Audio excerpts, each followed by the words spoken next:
Welcome to the beautiful island of Sardinia. We're in Porto Cervo on the beautiful Costa Smeralda. And this is the final regatta of the 5-event 52 Super Series season. The racing has been full on right from the word go. Platoon scored the victory in the opening regatta in Menorca. Wow, what an incredible performance. Provezza won by a single point at the second event in Cadiz.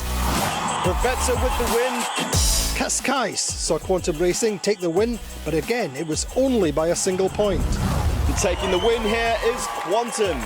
Platoon took their second victory of the series, last time out in Palma, but again it was only just. The smiles say it all. Now they may not yet have won on this year's season, but it's the Italian team, Azzurra, kings of consistency, who topped the series leaderboard. But it's neck and neck at the top. Only 11 points separate the top three. Can the Italian favourites, Azzurra, wrap up the series and take a victory on home waters?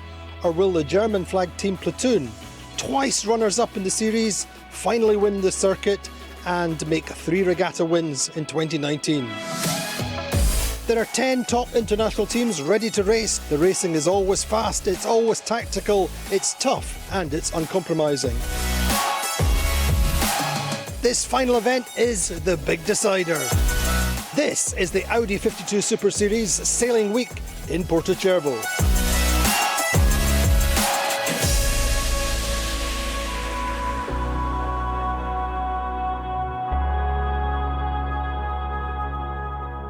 A warm welcome to Porto Cervo. We've had 2 days waiting for the Mistral to subside. We've had 1 day of racing, a fantastic Wednesday with 3 races. But today the situation is fantastic. Conditions on the water look great. The forecast is fantastic. James West looking like a great day. Azzurra looking to close out the title over the next 2 days. That's right, Andy. It is the penultimate day of racing for the 2019 52 Super Series. And as you mentioned, very much a chance for Azzurra to close out the regatta and the 2019 season, and so the pressure now mounts on the 2 teams that are chasing them. Platoon and Quantum have a bit of a task ahead of them. Let's have a look at the scoreboard as it stands as the teams went on the water today. Well, Azzurra have an 11-point lead, 143 points versus 154. Platoon in second. Quantum Racing not too far behind. The 2018 champions are 159 points. Brunellesec challenging for third overall, again not too far behind, only 4 points off the podium, and the Brunellesec team pushing really hard. Provezza in fifth. They lost their mast in Portals, that compromised their season, but they're pushing to win the regatta. In 7th, and Phoenix 11 on 8th place. So James, then what do Azzurra really have to do then over the next couple of days? Well, we do have potentially 5 races coming up and 3 races in the schedule today. So really Azzurra, I think, need to go out there and just do business as usual, keep their noses clear and try and avoid anything that Platoon and Quantum might be throwing at them.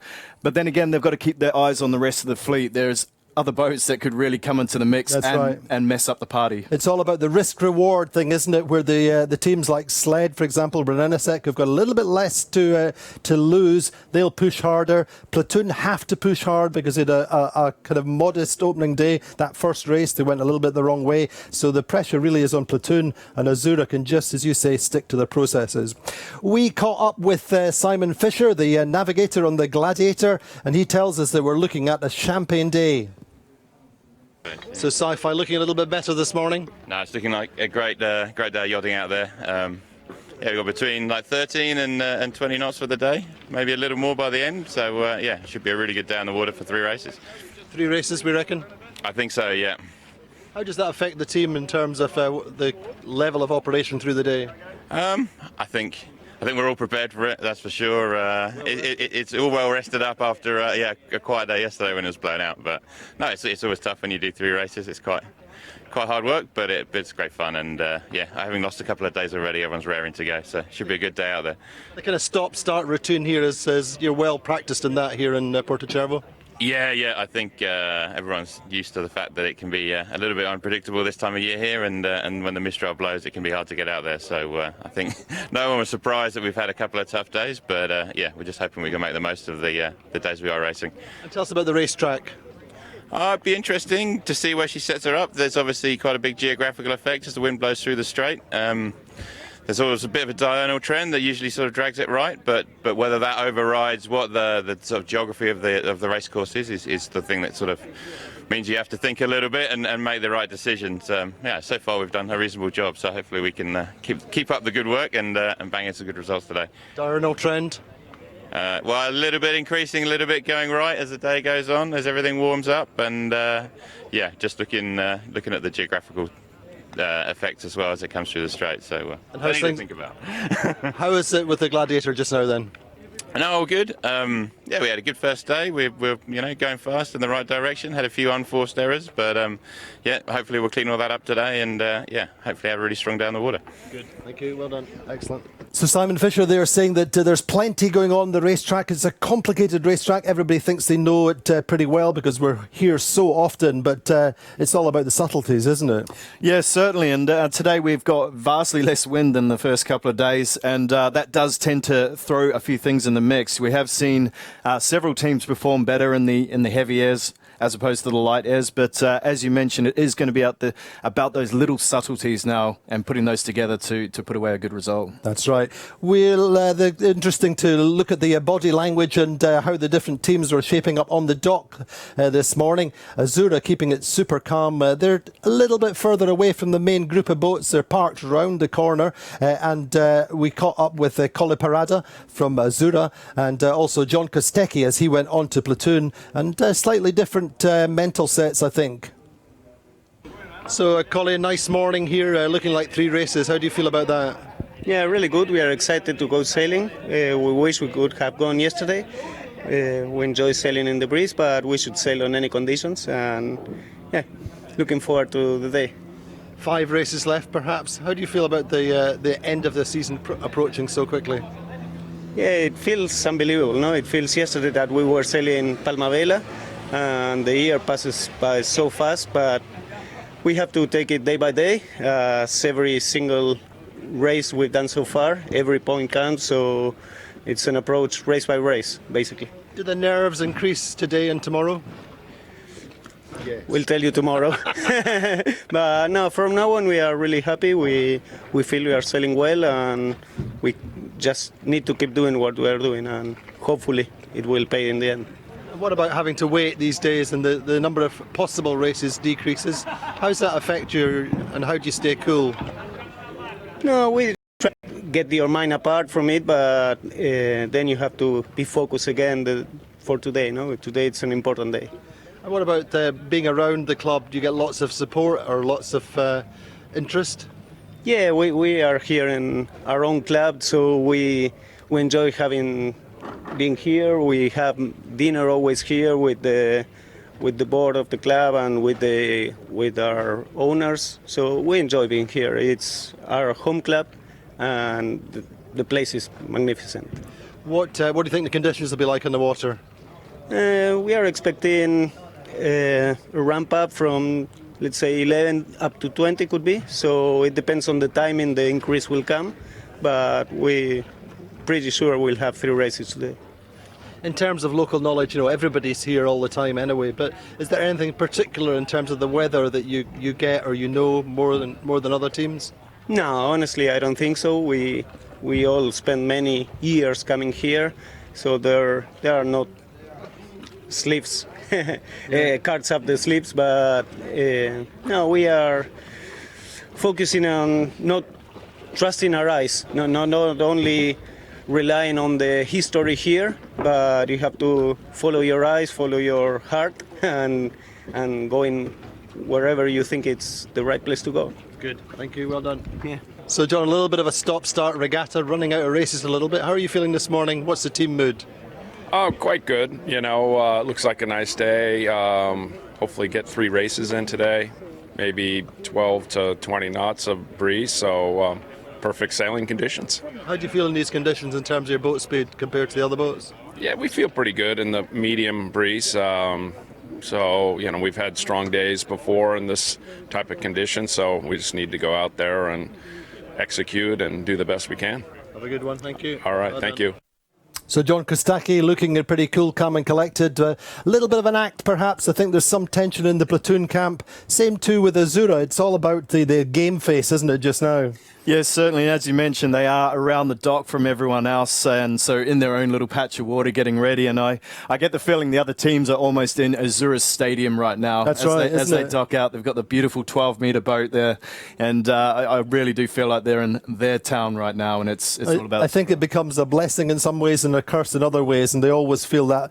And we know in the background that it's Guillermo Parada's 52nd birthday tomorrow. He's super superstitious guy, but I think they really are in quite a strong position with an 11-point lead. Hopefully, I think we can join Jenny Tulloch. Jenny went out on the water. She's our eyes and ears. Jenny, how are you? How's it looking? It's looking fabulous today. I mean, yesterday a little bit too windy, obviously, for us to get racing. Today, slightly further west breeze, so it's a little bit of a west-northwesterly at the moment, probably about 8 to 10 knots. So a little bit lighter than we were expecting when we got out here, but as they were just saying, should build throughout the day, and I think potentially should go a bit more right, a bit more northwest throughout the day. So it's going to be hard to decide right now for the strategists whether they're choosing the left side and going towards shore, or going for it's going to be right shift early and actually maybe a little bit more breeze offshore. So I think this first race of the three is going to be very, very tricky. And you guys were just talking about Azura and them being kind of, it's their stadium and everyone else is playing in it, but I think they are quite antsy as well. They were disappointed, to say the least, about not racing yesterday. Santiago Lange was saying for sure they could have handled it, and they wanted races, and he went off on a bike ride, and like you said, Andy, he's biking every day. It doesn't matter his age at this point, but this morning they were the first off the dock, probably 20-30 minutes earlier than the rest of the team. So they may seem cool and calm and collected, but they've definitely still got their game faces on and their game strategy on as well, it seems. Is that strategy then? I mean, college is saying they've got no cards up their sleeves in terms of local knowledge. I was saying to James, it's a little bit of a blessing and a curse being in their home stadiums. But really, it's just about sticking to the processes, eyes out of the boat and trusting their gut instincts, isn't it? Yeah, I think so, and I think that's kind of the thing you're going to have to do today. And the different conditions than what we've had racing here. Racing 2 days ago was much windier than this, so it is a fully new game plan for everyone. It's not something that we've seen this week or even really in the past in Porto Cervo. And yeah, sticking with your instincts and keeping your eyes open across the team is something Azura's pretty good at, and especially now that, as Guillermo says, now that Santiago has learned the game of 52 racing, which is very different than the NACRA sailing he's doing in the Olympics. I think we should see them do well. However, I don't know. They're not sitting the top of the leaderboard. Sled is right now a point ahead of Azura, so it'll be interesting to see how that team goes, especially with it so much lighter today.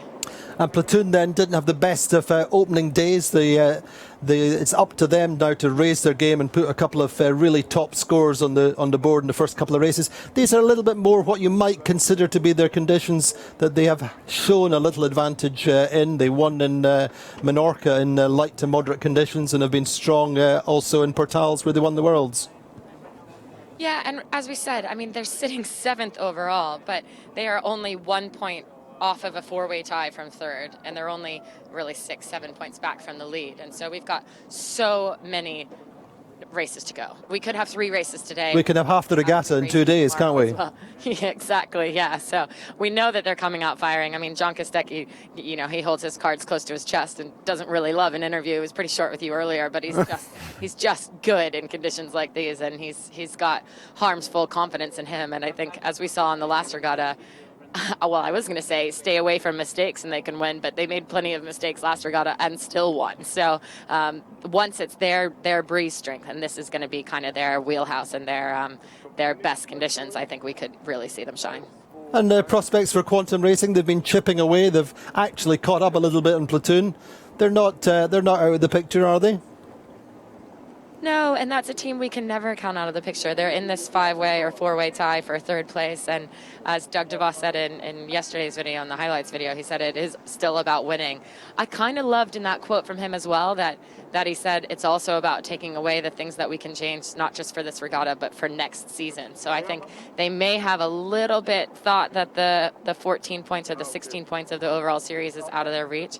Again, I don't think it is if we've got 6 more races to go and more than half this regatta left. But yeah, they're a team that's always got the long game in mind and does execute well on race courses. We'd just like to see them do it here.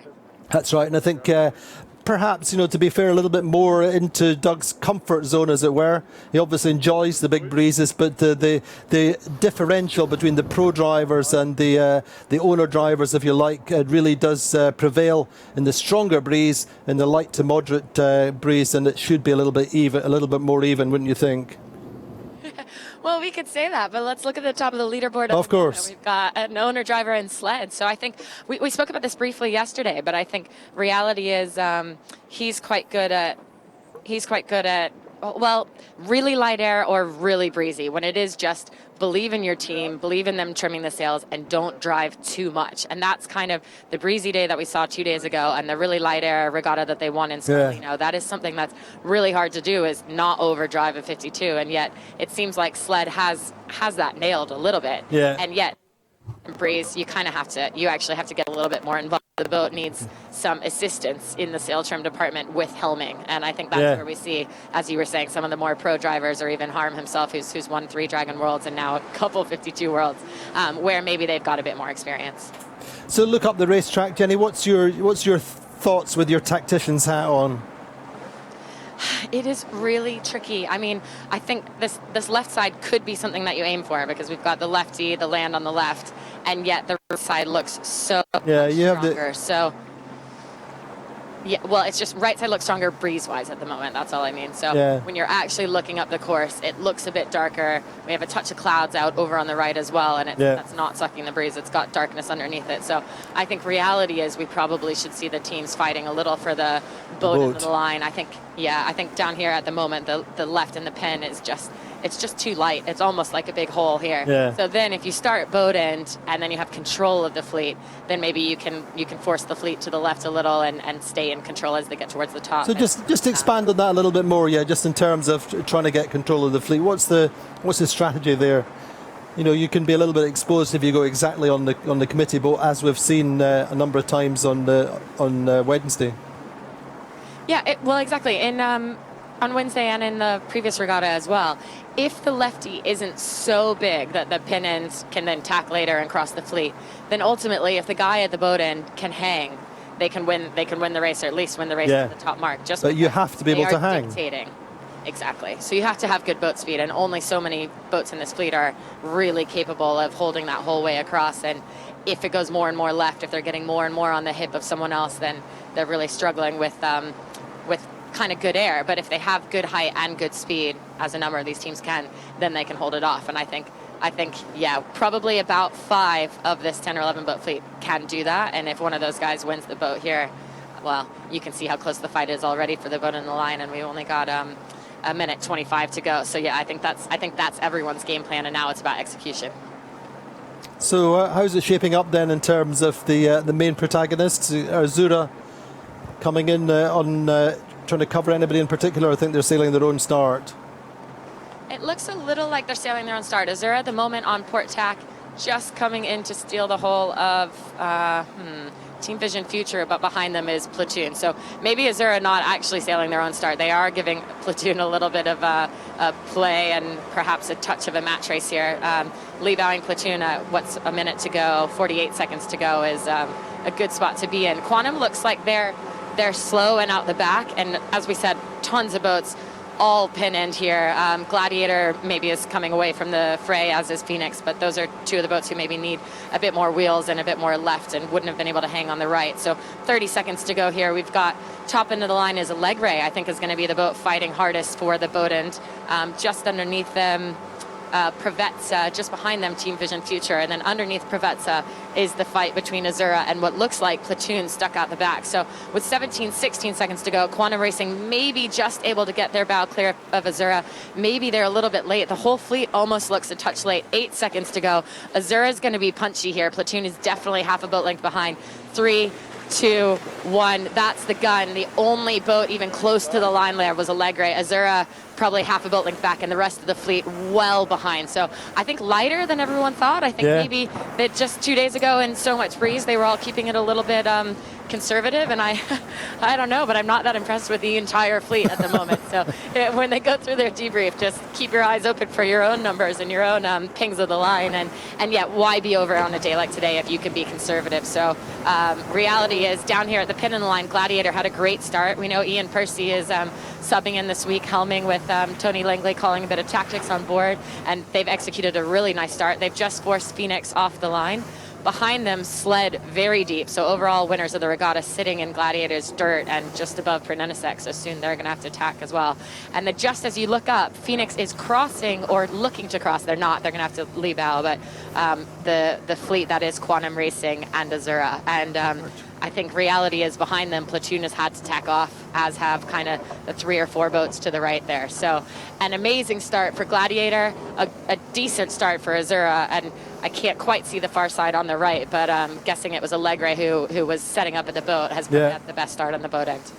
Looks like it. Team Vision Future quite good out on that right side, looking at our images here.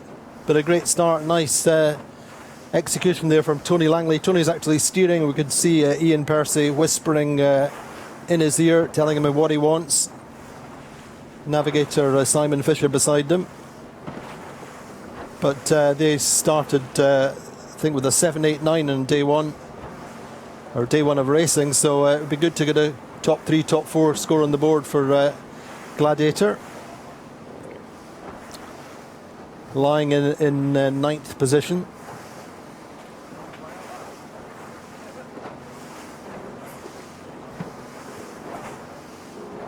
Azura looking quite strong according to Virtual, Jenny. Oh, I was just going to say Gladiator didn't have the best last regatta either. I mean, they were second to last in the last regatta, unfortunately. So they've had a couple of crew changes, as you mentioned. Sci-Fi back on board, Ian Percy on board. I think he sailed with him in the past, but not in this. I think he sails in the UK with them a bit when they do the, and I think House weekend. Yeah, I think so. Well, there they go, rolling into attack. Gladiator is going to easily cross behind them, Sled and Phoenix. And I think reality, when you look at the rest of the fleet, the right's coming strong back now in the middle. But yeah, it's going to be an interesting one as they come across. They've kind of sailed just a touch into this left hole that we were talking about, and it doesn't look as amazing as we like it to. But I think they're getting out of here early. Behind them, Sled going deeper, but at the moment, Sled is being held by Phoenix. So the overall leaders needing to get a little wiggle room with Phoenix falling into them before they can get out of this left-hand hole. So a nice, interesting balance between Platoon and Azura. Fairly close on the leaderboard. We're 3 minutes into race number 4. Looking at a 3-race day. Advantage just now with Gladiator on this, or where they were on this left side, just bailing out to rejoin the fleet, as it were, the main body of the fleet. Allegre looking quite good on that middle right just now, just getting out there. So another little change this week, Jenny. Adrian Stead joining Allegre. Yeah, I mean, I think you gotta love how this whole fleet is like one big family. So Adrian Stead got the oust from Phoenix the day before the final day of racing in the last regatta. Here he is taking the place of Andy Horton on board Allegre as tactician for Allegre this week. I think another move in the fleet was Tommy Burnham leaving Phoenix. Now, Phoenix had 2 boats in the last regatta and only has 1 here. So Tommy not sailing here is because just their boat 11 is here. But he's on Quantum Racing coaching. Yeah, so there's always these little move-arounds the fleet, and yet not very many people seem to actually leave. They just hop from one boat to the next. So good to see Adrian Stead just getting on board Allegre, and it looks like at the moment that it's gone well for them with this race. Yeah. They're in that mix of the 4 boats and 15 points on 4th place. Won the second race, as you remember, and looked to be going quite well just now. On board now with Quantum Racing. Ed Baird having a good look round at the breeze. Juan Villa there, the navigator, just keeping a bearing on the boats to his left. Doug DeVos, the owner-driver, rejoined the fleet in Puerto Portals, saying he'll do, aiming to do 3 regattas next season. Obviously quite busy with his business.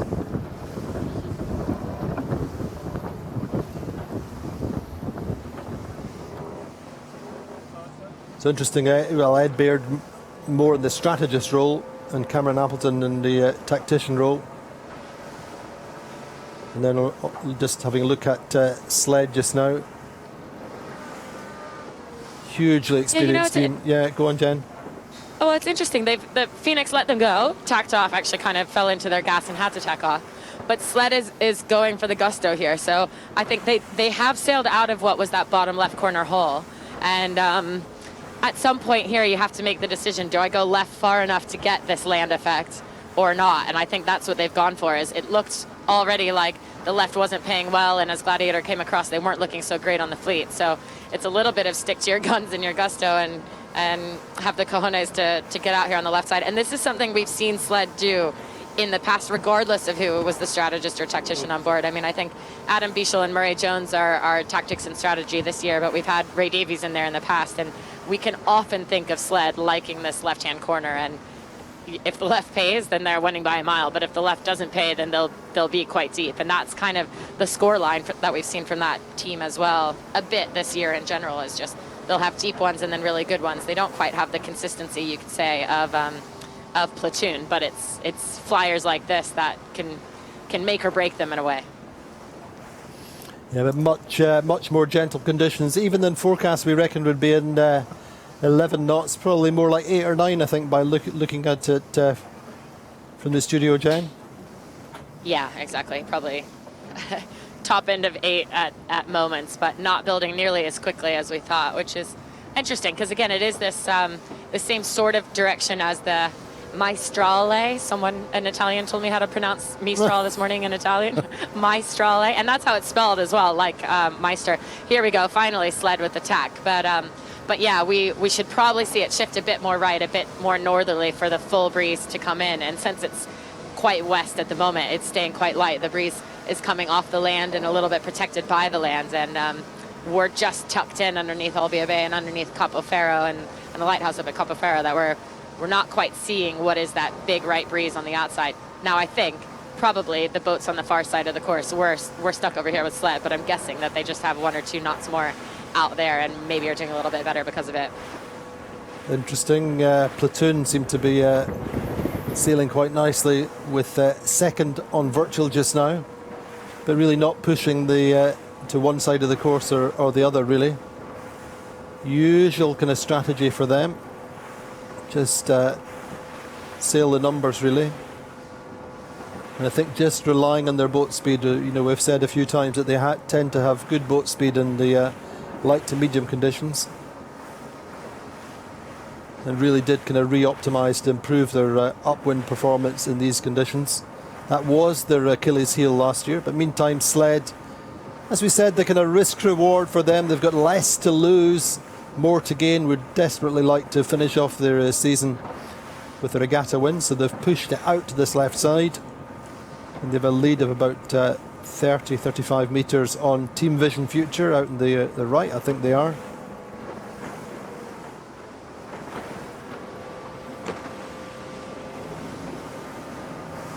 Azura, I think, just in 6th place just now.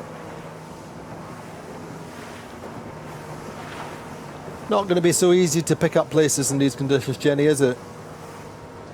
No, I think we might have expected more little shifts or even bigger shifts from the breeze coming over the land, but it's looking relatively stable across the course. And when it's relatively stable, it is hard to make moves. Maybe not as hard as in proper breeze, but it's still hard to make moves. And I think, as you said, Platoon is still able to make those moves and things like this because of their boat speed. I think they probably would like it to be a tiny bit more breezy. I think in the last regatta they were telling us their sweet spot is maybe 11 to 16, so 8 knots, and they don't necessarily feel too much faster than everyone else, but they have always seemed to do well. So maybe they're not actually faster, but they've got height in this, and height is just as good a speed when it's really light. So I think at the moment we can even see them gapping off of Gladiator as I speak. It just looks like they're about 5 degrees lifted, while the boats above them, Quantum Racing and Azura, don't really have that lift. So maybe it's just a tiny little extra groove that Platoon can play in sometimes here, and that allows them to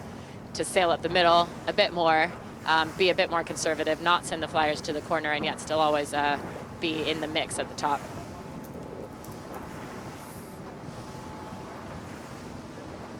Just looking at our drone shot, I think perhaps a little bit more pressure out in that right side. Maybe it is building there, but Sled leading, Platoon second according to Virtual just now.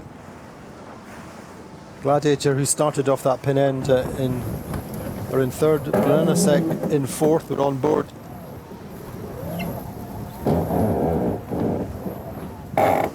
Through the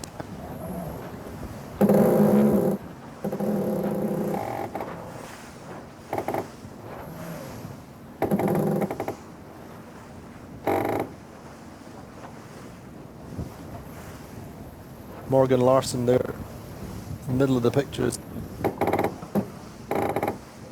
The boat putting a little bit. Gladiator.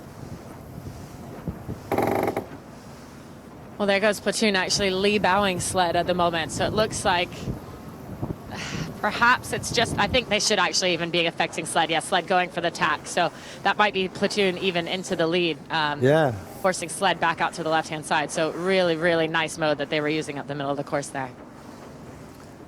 Interesting. This is really what Platoon need and Azura don't want to see. This could rattle the home.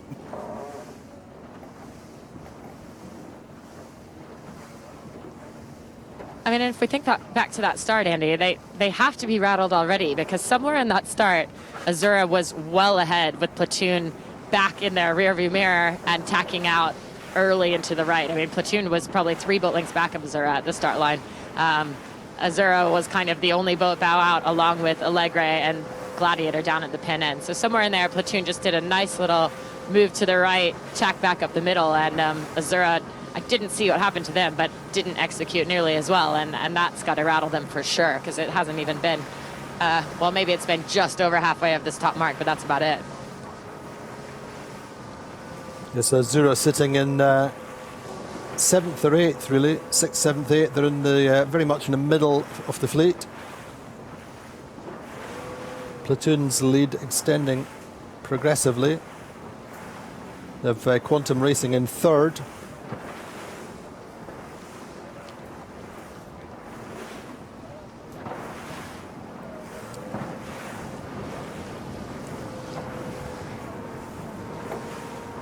Azura Quantum Racing just lee bowed Sled there. Gladiator actually had to do a huge last-minute duck on Quantum Racing. And then Quantum's just kind of made a really last-minute decision here on Sled. And while they finished their tack, they're okay now. It looked like Sled was just going to keep rolling over them, and it wasn't going to work out. But actually, as they built speed, now Sled's sitting on their hip and in a little bit of a tough position here. So Quantum will hold on to that second, maybe, if it was Sled who was supposed to be in second, and of course Sled off one more time to this left-hand side.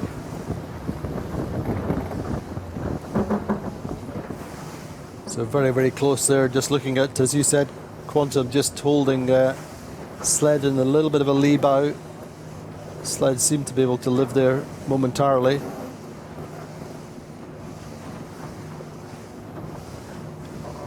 The Platoon do seem to have got themselves a decent lane for the moment, Jenny, don't they? Platoon is going to be really happy with how they're going right now. I mean, this is everything that they could dream for, is having a horrible start and still coming back and being leading by the top mark. So I think at the moment it almost looks like they are just putting more and more distance between themselves and the fleet behind. I don't see anyone really fighting them for positioning. Sled here coming across with Quantum Racing, not quite in touch. They'll cross about 2 boat lengths behind, and Team Vision Future now in their rear view. So this is going to be making everyone on board feel pretty confident, especially as they see Azura slip down the scores.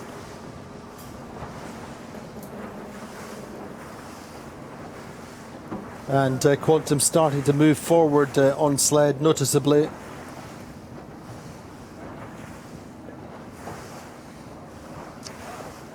this point, there is still probably 10 boat lengths to what could be the port end of the line, so or port lay line. So sled could come back one more time if they really felt like they were hurting. And it kind of looks not only like Quantum's hurting them, but now Platoon, who's tacked a bit higher on the weather hip of Quantum, Platoon might also start to be affecting sled. But maybe they're just concerned that this lefty, we are getting really close into land here, that the lefty will go even a touch more left, and what could be 10 boat lengths and 2 tacks is actually only, you know, a 1 boat length to the ley line and not worth the 2 tacks. You'd rather just sit as they are in the bad air of Platoon and Quantum. Yeah, get to the ley line. Hold on to that third, yeah.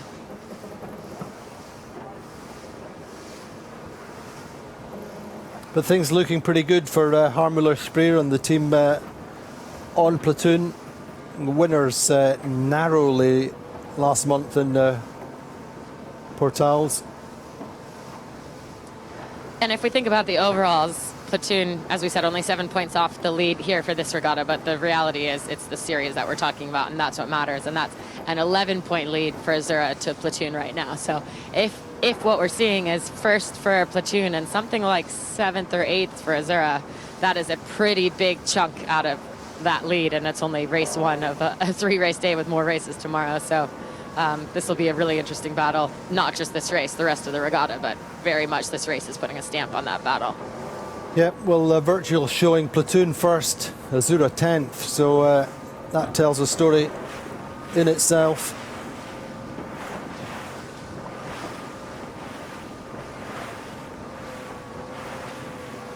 Breeze building very slightly, I think.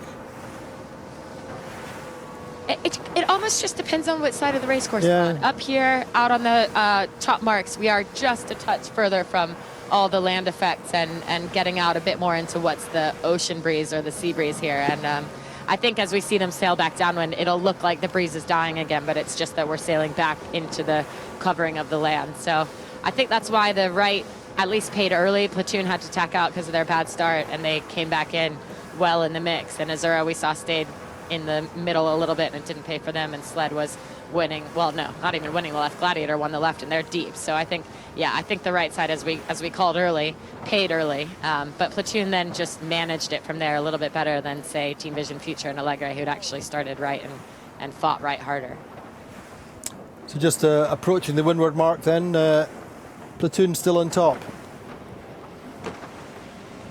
Approaching the windward mark, Platoon is really happy to look behind them and look at sled as well. So Platoon leading here with 2 or 3 boat lengths, but sled did a really nice job to just hold on Quantum's hip and actually then tack on the inside of Quantum, and sled might, because of that, because of the patience, then be able to hold on to this second place, which didn't really look like they were going to do while they were falling off the hip of Quantum Racing. So nice moves for sled there, and well played, I guess, to both of these boats, for one coming from the right in Platoon and the other coming from well left in sled off the start line. And I think, again, as we said, both good teams in this kind of light to medium conditions. So both relying a lot on their boat speed and on staying clear of the rest of the fleet to dominate at the top. And then behind them here, Quantum Racing has quite a good battle there with Provenza, who looks like they've crawled back through the fleet.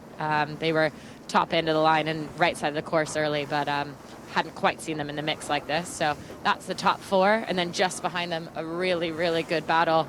Team Vision Future just over the top of Brenenesek. I think just behind Brenenesek, it looks like Allegre, and then behind Allegre, Gladiator just lee bowing Azura a little bit more salt in the wound for Azura, but actually Gladiator looking quite slow, so Azura should probably roll over them by the top mark.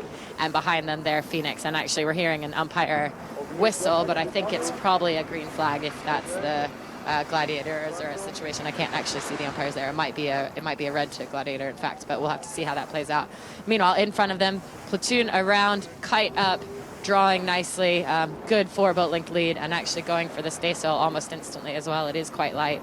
I have a couple questions as to whether anyone's going to go for a jibe set or an early jibe, knowing that the right side maybe had a touch more breeze. But also, if we're in a little bit of a left shift at the moment, then it would make sense just to hold on this jibe. And I think we're seeing the top 4 holding on this jibe here. So probably left shift here, top 4 boats around. Vision Future, nice to see them up in 5th, Andy. And it sounded like you were on board with someone there, but good kite set so far from all of the fleet.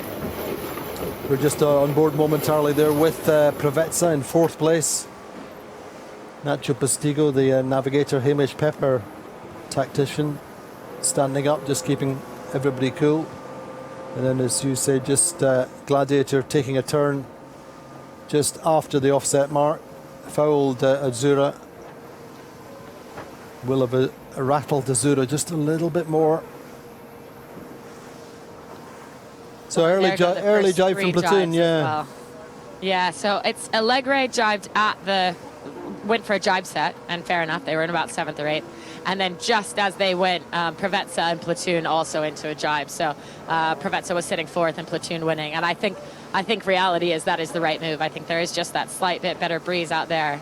And as they could see and sail into this left side and this left hole and this left pressure, and also a little bit of wave state out here on the left as well. We've just got some Porto Cervo Friday motorboats as well as some of our fleet, and I think it's light enough that every single little wave is hurting these guys. So actually Quantum Racing rolling into a drive right now in an awful set of waves just in front of them. The boat that was in second, his sled, has just gone for a jibe as well. So yeah, now the entire fleet has flopped, in fact, and I think it's going to be a bit harder to play catch up for the back, say for boats like Allegre, when everyone in front of you is jibed as well. But this is the right move for all of them, I think. Maybe a little opportunity for Azura to take a couple of places. But yeah, it's a very, very even lineup there in the second half of the fleet, if you like. Looking at Team Vision Future, Brennesek, Azura, Phoenix 11 and Gladiator pretty much lining up side by side down this run. It's going to be hard for Azura to get out of there and make any impact in the top half of the fleet. In fact, just at this moment, it looks like they're getting rolled pretty badly by Phoenix and going for a jibe, and that's just when you're saying that the early jibe is good. Yeah, you don't want to be the team getting rolled and having to jibe out. So this might be Azura dropping from 9th, even continuing the roll. Gladiator might get ahead of them as well. This is a really ugly race for the home team.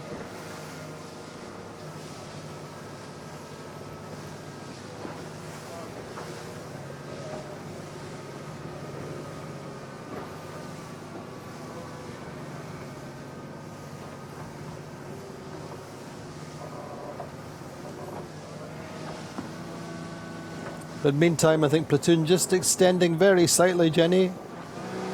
40, 45, 50 meters, something like that. Yeah, I mean, Javier Plaza, their downwind trimmer, he always seems to do a good job. I think we talk about them all the time, about the dynamics on that team and how they've stuck together for so long. We might have been just earlier talking about many of the other teams making plenty of switches, but you could pretty much say that Platoon team, the core of it, along with Harm, have been together for, what, 5 years, something like that, Andy, if not longer. And the threesome in the back for even longer than that, for about 12 years. So I'm not surprised when they're out in the front. They're away from the bad air of the rest of the pack as well. So the breeze going over the rest of the pack of kind of the 10 boats or the 9 boats that are now all together with Azura well out left. But also they've just got the dynamic down, and Harm's got, I think he's probably got a bit more patience when he's got the fleet in the rear view. I think there might be times when both himself and JK get a bit antsy when they're getting ping-ponged around, and yet like this, all you have to do is just listen to your trimmer, go up 2 degrees when he says up, down a bit when you've got pressure, and it's almost easy peasy with everyone else behind you so stacked up like that.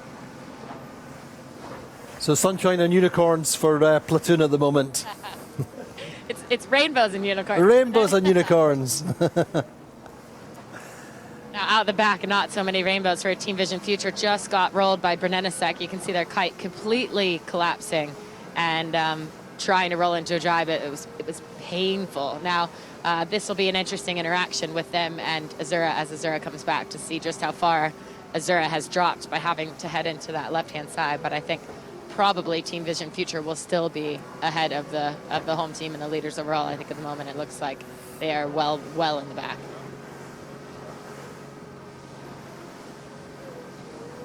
A big handbrake turn for Team Vision Future then, as you said. Maybe a place for Azura. But there we're seeing Azura then really just have to stay as cool and calm as they can.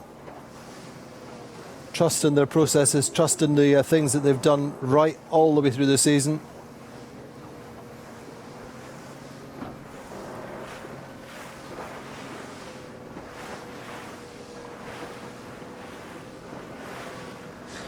You know, we were talking about the antsiness of Platoon, but I mean, earlier we were actually discussing that same scenario for Azura, for kind of chomping at the bit this morning, wanting to get out here, being a little stressed about not racing yesterday, etc. And I think maybe we've just seen a touch of a crack in their armor in this race so far. But it's interesting, you know, I was kind of reflecting on this with the dynamic in that team is so very different to how it was with Vasco. In the days of Vasco, there was much more kind of aggravation and passion, if you like. They're a little bit calmer, I think. But I think that's been to their advantage in some situations. But Vasco is also a little bit of a driving force as well in some other ways. I think it might be the volume of the passion. I think exactly. Probably Santi and his Argentinianisms are still as passionate as Vasco, but there is less yelling on that boat now, and so there's less. Yeah, and you know, it's an Italian team, so for Vasco to be as emotional and Italian as he is with an Italian team, I do think that dynamic worked really well. Yeah. And I think Santi is sometimes emotional towards himself, and absolutely, that passion is internalized, and that's maybe half of it's Olympic sailing with a smaller team, but half of it's being new to a team that sailed together. And that's a difficult dynamic to step into the shoes of Vasco anyway, and in an Italian team like that, where you know you've got this fiery personality that you're trying to fill. And I think we've seen it, as we've said, come together much more this year than it did last year, and it's unfortunate they're going to have to fill that spot again next year. But yeah, it is just a quieter fire in Santi, and the way that then plays out in the team dynamics is really very different on board, and they haven't quite seemed to nail how to do it. Yeah. Not that Vasco wasn't hard on himself either. He also was of course, but I mean, Vasco would start an argument in an empty room sometimes, you know, if he'd had a bad day. You know, good days were good, the bad days were very bad, and he'd be looking for an argument sometimes, particularly with the race officers and the umpires. And I think Santi is the very polar opposite of that, and that's the interesting dynamic. Yeah, the elder statesman of the fleet. Completely. I think Vasco's arguments, often there was still a twinkle in his eye. There was an argument with a tinge of sarcasm and a bit of complaint. And yet, the reality was he was complaining for whatever it was he wanted to be fixed, which is an interesting one. Santi will do the same probably if there's actually problems that need fixing. But you're right, it's not an empty room that he's arguing with. Yeah. But meantime, Azura do seem to have taken a place, got ahead of Gladiator, chasing Phoenix and Team Vision Future. Every point, every place is valuable in these final 2 days. Every second, as we know with Azura, they've lost regattas. Finished second, I think, by 6 seconds, by 1 second over the course of the season. So I think even from that point of view, I think the superstitious team really were hoping their luck would run with them, and it may still do so. Well, what a finale, Jenny. Oh, it's just incredible. I mean, I'm watching Platoon put what might be the 11 points of the overall season in one race, and I think, to have 4 more races at least, 3 more today and maybe 2 more, so 5 more races. It's going to be really exceptional, and it's going to be every tooth and nail being fought. And meanwhile, Sled still should be winning this regatta if they're second here. And I think, like I said earlier, there's a lot of teams that could spoil this for the 2 in front. Quantum Racing, none the least, sitting 3rd overall, and maybe still in the mix as well for the series. But it's just kind of nail biting here with this light air and the whole fleet on the right-hand side, and yet keep looking back at Azura and Team Vision Future out on the left and thinking, how are they going to pull this off, and can they do their speed for the upwinds, and when is this big right shift going to come in? And there's a lot of factors going on. Exactly. I mean, that's the kind of next question in a way is Maria, our PRO, and indeed the whole professional team from the Yacht Club Costa Smeralda. they dictate the start times. They know what will happen with the breeze today. So how do they play it? We've got a reasonable time window, having started at 11 o'clock in the morning. Do they wait for the breeze to build, or do they just bang off the races? Oh, I mean, I think if it's windy enough to race, you go racing. The guys were all chomping at I say chomping at the bit, but then they were all late for the start line. So somewhere in there, they missed their last shot of coffee to get them right on the line. But Steady. Definitely 8 knots is exactly 8 knots is raceable, and I think they've done the right job to get us out here early today, to get 3 races off today at least.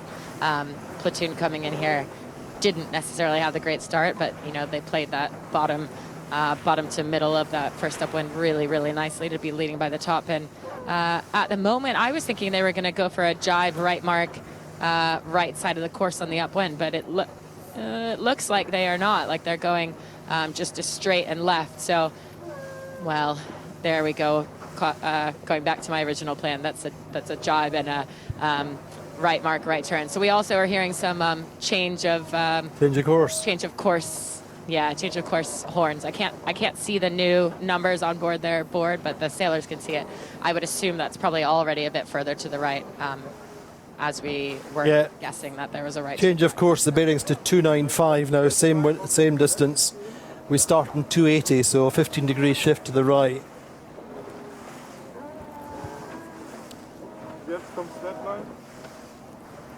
So fair enough. That's platoon around then. Sled just a really nice job there, rounding in second place. Both of those teams have put a little bit of distance on the fleet behind them. Quantum Racing, I think, is going to be holding off this third. And yet, as they come in from the left-hand side, Team Vision Future and Azura, they have made some big gains, actually. Getting away from the fleet altogether gave them a little bit more clear air. So while Gladiator is going to round third, Preveza is going to round fourth. And it's difficult for me to see at the moment, Andy, who's behind Preveza. But I think Team Vision Future and Azura coming back into sort of fifth and sixth here, which is a really nice turn of events for the Italians. Indeed, just on board momentarily with Quantum as they settle, coming around the leeward gate mark, right hand mark looking upwind. Just interesting looking at the dynamic on board. It is very much Ed Baird who is moving around the boat, calling the breeze, looking at the big picture strategy. It's probably got to be a really, really hard spot for Cameron Appleton there, I think. Yeah. It's history with the team and with Doug and kind of his persona in general. I think he's got a very bold voice and a very bold personality. And so to have him be the strategist while you're the tactician, that dynamic's going to be interesting, to say the least. And so I think they've stuck with it throughout the season, but I think it is probably, I haven't spoken to anyone about that, but I would think it's probably a hard spot for Cameron to be in. So here goes the first tack, his platoon just tacking, probably just a little bit of a covering tack there, actually Sled joining them, so maybe a touch of a right shift as well. Good work from Azura by the looks of things.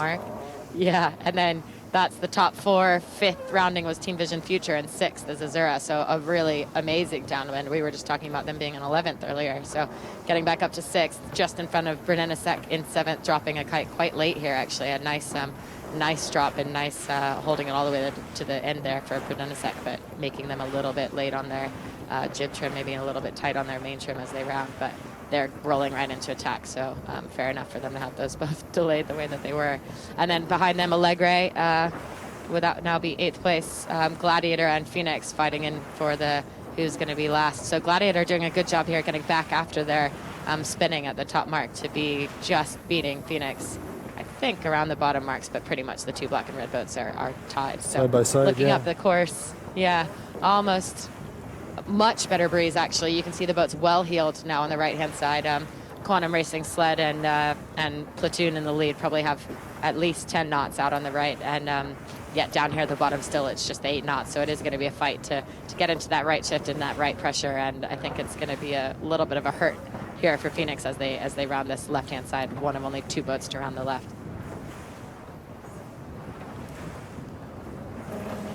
Yeah, but it's proving a fascinating race all in all, isn't it? Lots of place changes in the middle of the fleet in particular. Platoon managing to impose themselves now. Their lead is at 125 metres, considering they came down after the top mark. Halfway down that beat, it was about 45 metres. So the German flag team, Harmuller Speer, owner-driver, really doing a very nice job. Prevets are doing quite well. We're just looking at them just now in fourth.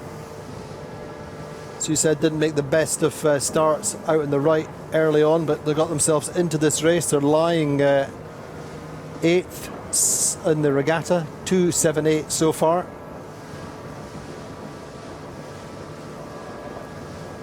The breeze appears to be building, as you say, from that right side. Nice shots of Platoon then, slightly more powered up. Spectator vessel passing at speed in the background.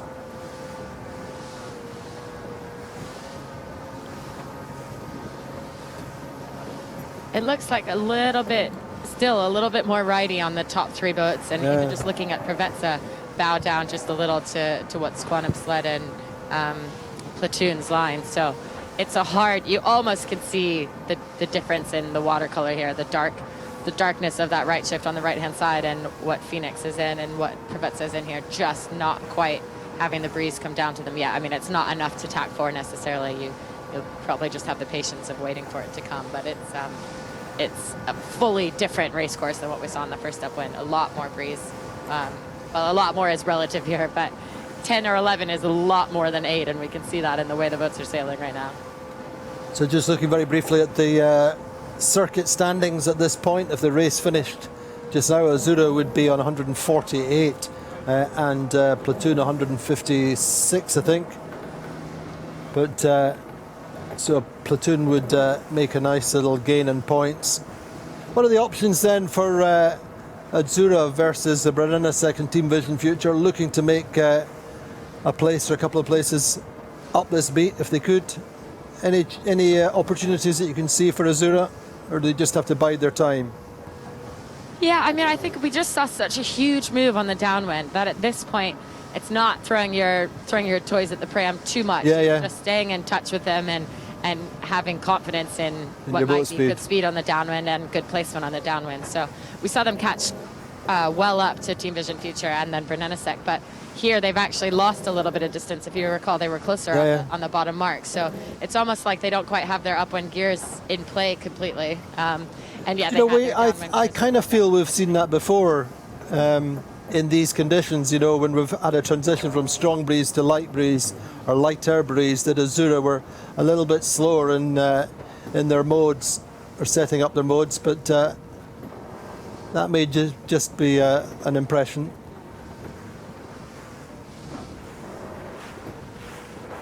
I mean, it is the sort of thing when you're making the good decisions, you feel fast, and when you're making the bad decisions, you feel slow. But it also is that when you are fast, you're making better decisions, or it's easier to make the right ones because you just know you're going fast. So we definitely can see, and we've been talking about Platoon, both speed and decisions, and it might be right that Azura's speed lacking a little bit means it looks like they're not making the right decisions. For sure, we need to go back to after the race and kind of take a little dig into where they went off the start and where it went wrong for them, because Platoon being 4 boat lengths back and leading, with Azura kind of the one punched at the start and rounding almost dead last wasn't what anyone would say is fast or good decision making on that upwind. So something's not quite going their way on the upwinds, at least at the moment. Well, I'm pretty sure we can have a look at the replay between races. We have the technology, and we'll run through that. But we look forward to that. But in the meantime, there's no mistaking the race leader Platoon. Sled, the regatta leaders in second. Quantum Racing would step clear of that group of 4 boats, all on 15 points.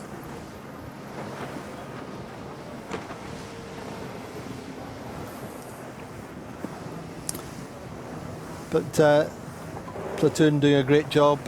Twice runners up on the circuit over the last 2 years. Harmuller Speer desperate, very, very keen to win the circuit. That's what it's all about. We've spoken to him numerous times over the last 2 or 3 regattas. And he's always saying, well, yes, we've had a good season. We've won the World Championship. We won the first regatta of the season. I'm happy, but there's a gap in his mantelpiece at home.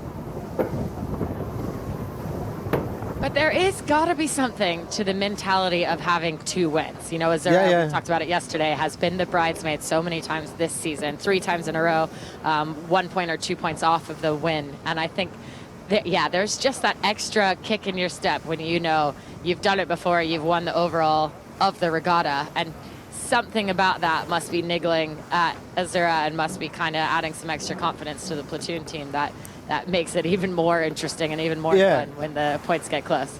And I think also psychologically, having had that very testing final day in Portals, they really wanted to come out and put a race win on the board to really exercise those memories, prove to themselves that this is what they do.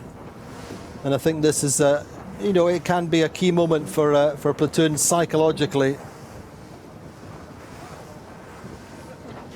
I mean, they didn't help themselves that much, Andy. No, they didn't, did they? I mean, and 2 penalty it was a points horror on that show, day, wasn't it? But the thing was, Azura had it within their grasp. Yeah. Didn't execute. So with the 8 and 9 that Platoon had, Azura had a 6 and an 8, and that was not enough to win the regatta themselves. So they both kind of threw it away, and Azura threw it away harder because Platoon ended up on top. And I think, that's the reality there. Is there were moments, especially in that final race for Azura, when Platoon was behind them, sure, but they were in 8th and they needed to move forward through the fleet, and they're a team that can move forward through the fleet, and they didn't. So sorry, I sound really harsh. Santi, we still love you guys. Yeah, no, of course, but it's... I think there is something there that just when the pressure is on, they're maybe not quite making the right decisions to win the regatta overall. And if they had won those extra 5 points, they would be that much further ahead now as Platoon starts chipping away on the overall. Indeed, but just as we were speaking then, Azura were 6th at the bottom gate, or just after the bottom gate. They're now down to 8th, but it's very, very close with Brennanasek and Phoenix 11. Team Vision Future are a little bit further ahead now.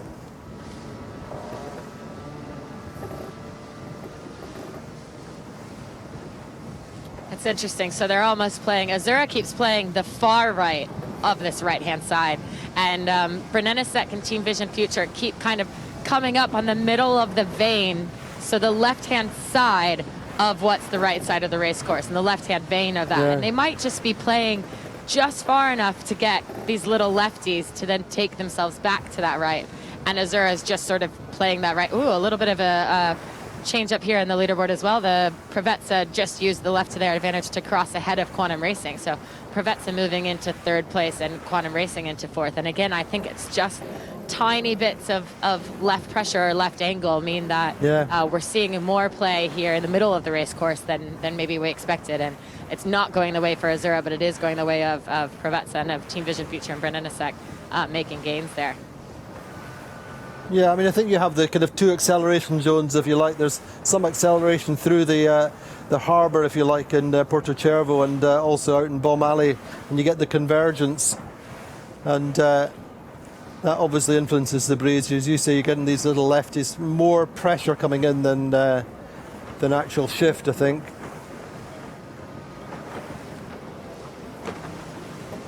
But Platoon keeping it super clean now. Sled Provetza up to 3rd. Azura appear to be through Phoenix 11 for the moment. They have nearly 200 metres to catch up on Brennanasek.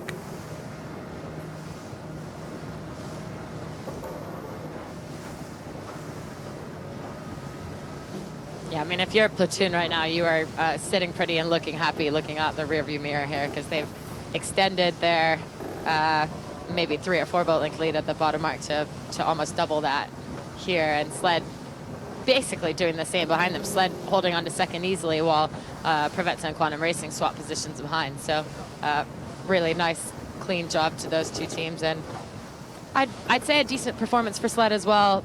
In general, we talked about maybe this wasn't their conditions, this kind of medium breeze, and the really windy breeze of the other day was right in their ball court and had them in the lead by 1 point over Azura, and actually now pulling off a 2nd in lighter to medium conditions is showing they can play it in the best with the rest, and I think we'll definitely put them on the top well ahead of Azura now, and Platoon was sitting 7th, but only a couple points back. Yeah, so should put them well in the lead.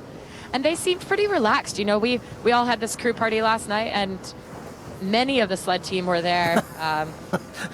No and names, there no for longer backfill. than perhaps they should have. Yeah, I won't call any of them out. No, but for the dinner part, it was nice. I was sitting with Adam Bichel and Don Cowie, and they were just super relaxed and having a good time. And they love sailing with Mr. Akura. And it sounds like he's a great driver on windy days. And you've got to have that good dynamic of the team believing in the driver and the driver believing in the team. And of course, they're probably going to be like that when you're in the lead.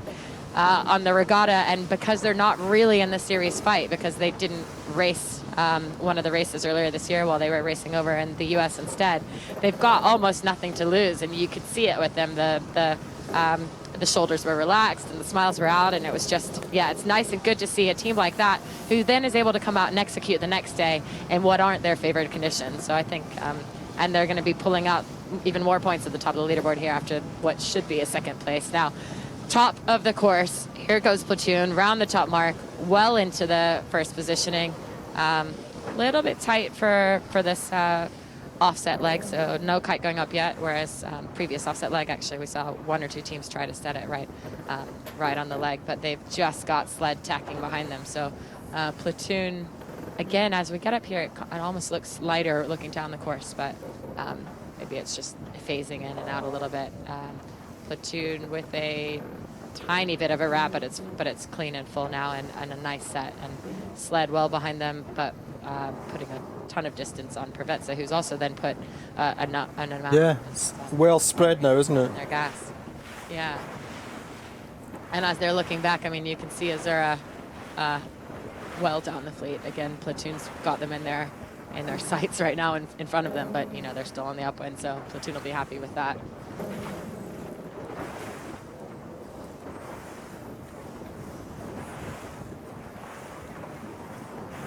So that sled now around the offset mark, kite going up, while behind them, Preveza rounding the top mark. Just enough of a left shift, I think, on this race course that we probably won't see the early jives that we saw last time. I think we've seen the left pay a little bit more with these little veins of pressure that we were just talking about. So I think, and the fleet's just so much more spread here that it's not really a race to jibe early and have clear air behind. Everyone will have mostly more clear air than previously, but I think there's still plenty of changes that could happen on this downwind. I mean, we've got the first 4 pretty spread out, and then a huge gap to Team Vision Future in 5th, but from 5th to 10th is looking quite tight. And actually, right as I say that, Platoon goes for their first jibe, so they're still believing in the right-hand side. Understandably, they've won from the right, both upwinds, so that makes sense. But nobody really going to join them yet, with sled and Preveza just setting and going straight here. But Team Fusion Future doing well, Andy, to be in the mix and in 5th overall. That's right. Yeah, I mean they've had a good race. Always happy to do their own thing. Never stand in ceremony for any teams out there. And their game is about taking scalps, if you like, just picking off some of the big teams. That's what makes it a good day for them. I think they're quite objective when they say if they can go out and have a few boats behind them on any day, that's a good day for them. Largely amateur team, 2 or 3 pros on board, but most of them have got day jobs. So they can come in and finish just behind Quantum Racing. They have some of Quantum's older sails and have been having a reasonable amount of help from the Quantum team, lots of advice and help just how they set up, and that's a measure of some of the camaraderie and spirit of this class for the newcomers, the teams coming in. The whole objective of the class as a whole is to raise the overall level, make sure that new teams feel included and are as competitive as possible. So here's Azura then coming around the windward mark, just behind Phoenix 11, yeah. not a great look for Azura. I mean, when they run to the bottom marks, they were right in the mix with Team Vision Future, Brunelesec. So to have lost Phoenix on the upwind, it is still quite close for them. They're only a boat length back of Phoenix and only maybe 3 boat lengths back of Brunelesec. So if the problem is their speed on the upwind, but they have good speed on the downwind, we could see them make a bit more moves forward. But you're not going to be happy on board the Italian boat. Behind them, Gladiator, again, they had that penalty at the first top mark. They caught up a little bit, but the big question mark here is maybe what happened to Allegre. I mean, they are well back now, 10 boat lengths back of Gladiator, and earlier they were, the start line, they were one of the boats who was actually on the line, so hasn't been a great race there for Andy Soriano and his new tactician on board, but we'll see them probably get back in the mix later in the day. It just doesn't look like they can in this race. Yep, Allegri were 4th going into this race. In that group of 4 boats on 15 points, and 9.15 so far for Allegri. A little bit up and down, but it looks pretty light there, Jenny, considering what we're expecting on the forecast. Yeah, it's definitely calmed back down again. I mean, we had the nice breeze and the nice righty come through on the beginning to middle of that upwind, and then right as they got around the top mark, it's gone all quiet again. So interesting. Well, not all quiet. 8 knots is still plenty of breeze to be racing in. It's just not what we were expecting or wanting to see out here. Yeah, but I mean, it raises my question again whether at the end of this race they'll maybe delay and wait for the breeze to come in. The level of knowledge among the professional race team, Eduardo, the sports director, and so on, they're doing, as we heard yesterday, 15, 17 regattas a season, week in, week out, and they know exactly what's happening with the breeze. So I wonder what will happen, whether they'll just carry on and race in this lighter breeze, or if they feel that the breeze will come in the afternoon. Looking at the projected standings then, very quickly, Azura then on 150, a Platoon on 155, so Azura potentially shedding 6 points in this race if the positions stay the same, but Azura just jibing there, Jenny. Yeah, exactly. I mean, a couple of teams are playing a bit of a longer left game here. Azura didn't quite go with the early jibe that Phoenix and Gladiator and even Brunelesec did in front of them. And we saw on the last downwind that it was to their advantage to go a bit further to the left and get a bit further away from the rest of the fleet, who were quite congested. Now, in this downwind, the fleet isn't as congested as last downwind, so I'm not sure that that move will be as good or as big a win as it was previously. But if it's a bit more about breeze and getting in the right vein, and maybe that's some of their home court advantage, knowing exactly where that vein is of funneling out from in between the mountains, then maybe they're nailing that spot that the rest of the fleet hasn't quite determined or figured out yet. And the interesting part to me in the front here is the lead is shrinking just a touch between the front 3. So as the boats behind bring the breeze down, they're catching up a little bit to the boats in front. So Platoon slightly closer to Sled, who's now slightly closer to Preveza behind them. But it's not such a far distance to the finish line here. They're probably about halfway down the course, and I think it will be hard to actually see any major moves in those front 3. It's just that there's a little bit of tightening up the elastic band, as you say. Indeed. So good work generally in this race from Preveza, lying in 8th, second in the first race, then a 7th and an 8th, and if they come away with a 3rd, that would take them up the leaderboard quite a bit.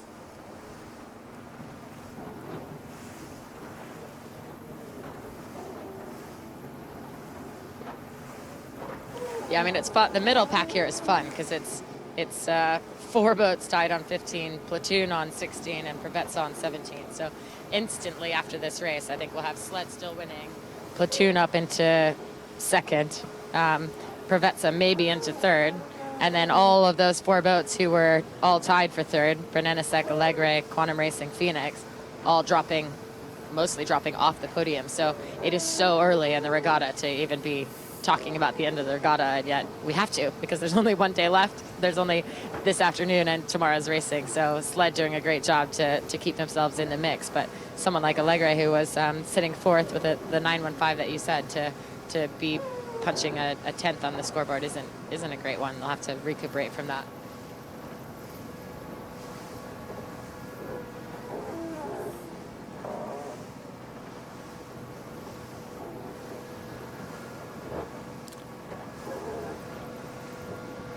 So conditions fairly light and fairly subtle as we come down this final run, race 4 of the series.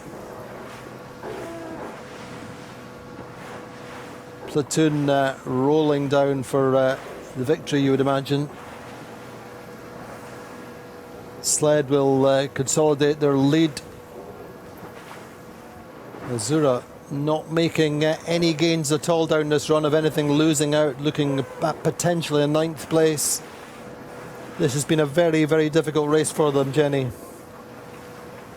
They just haven't really, I don't know, they haven't really executed the way that we would expect that team to. They didn't on the first upwind. They did finally have some good moves on the second downwind, but then getting right back into 5th or 6th position, rounding the bottom marks to drop all the way to 9th again on the second upwind. They've got, as we were saying earlier, maybe some wheels problems, maybe some speed problems.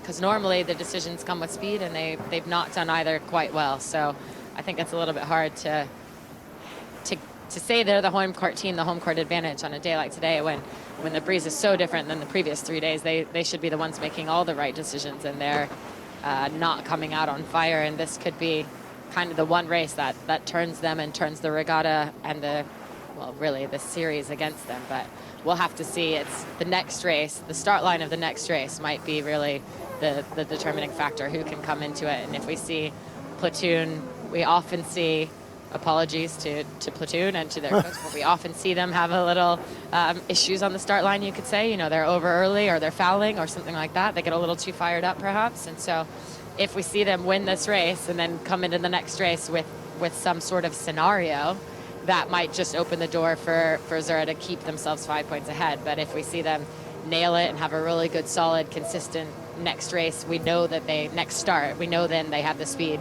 and the ability to climb through the fleet. So if they're starting well, they'd already be at the top. And we're just seeing the chink in the armor of Azura, and we're just seeing the head of the spear of Platoon. And it's going to be 5 points is nothing over 5 more races. So it's going to be quite full on, I think, for those two guys. And still, Quantum Racing still in the mix as well. So it's not like they can just battle out against each other. They have to actually keep sailing the whole regatta and the whole fleet as well.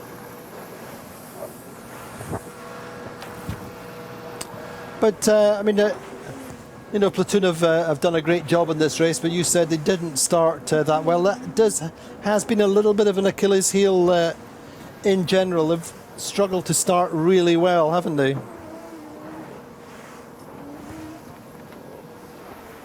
Yeah, I'm not quite sure. For a team that sails together a lot, I'm not quite sure how their communications and dynamic works in the start line. I think they tend to be fairly conservative, and I think that that is part of the philosophy. And sometimes you're fast, you can afford to be, can't you? No, yes, exactly. I mean, you hit the head on the nail. It's knowing you do have the speed, and 90% of the time that's worked for them. And when they've had problems, then it hasn't. But this is a big win psychologically for them. And correspondingly, Azura down in 9th place. You really, in terms of a sporting scenario, you really couldn't ask for more.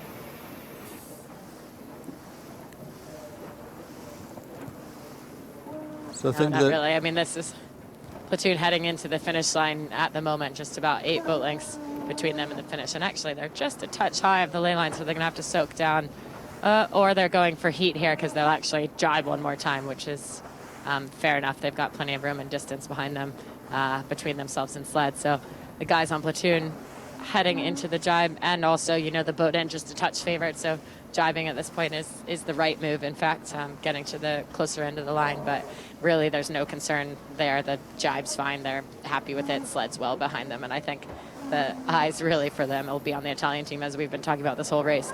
And they're not going to be celebrating right now, but internally they're all going to be smiling, because that's just 5 chips away instead of just 1. And if you can do that in one more race, then you're leading overall, and that's going to be a huge psychological push for this team that just won the last regatta, who already said coming into this that the momentum was on their side. So well done to Platoon Crossing, winning that race and ultimately getting that little bit closer to maybe winning the overall series for the first time. It's only ever been won by Quantum Racing and Azura in the past, so we don't even know how much that means to them to maybe etch that trophy on that empty spot, as you said, on our fireplace at home. So Credit to Sled though, keeping up the pressure, looking for the regatta win.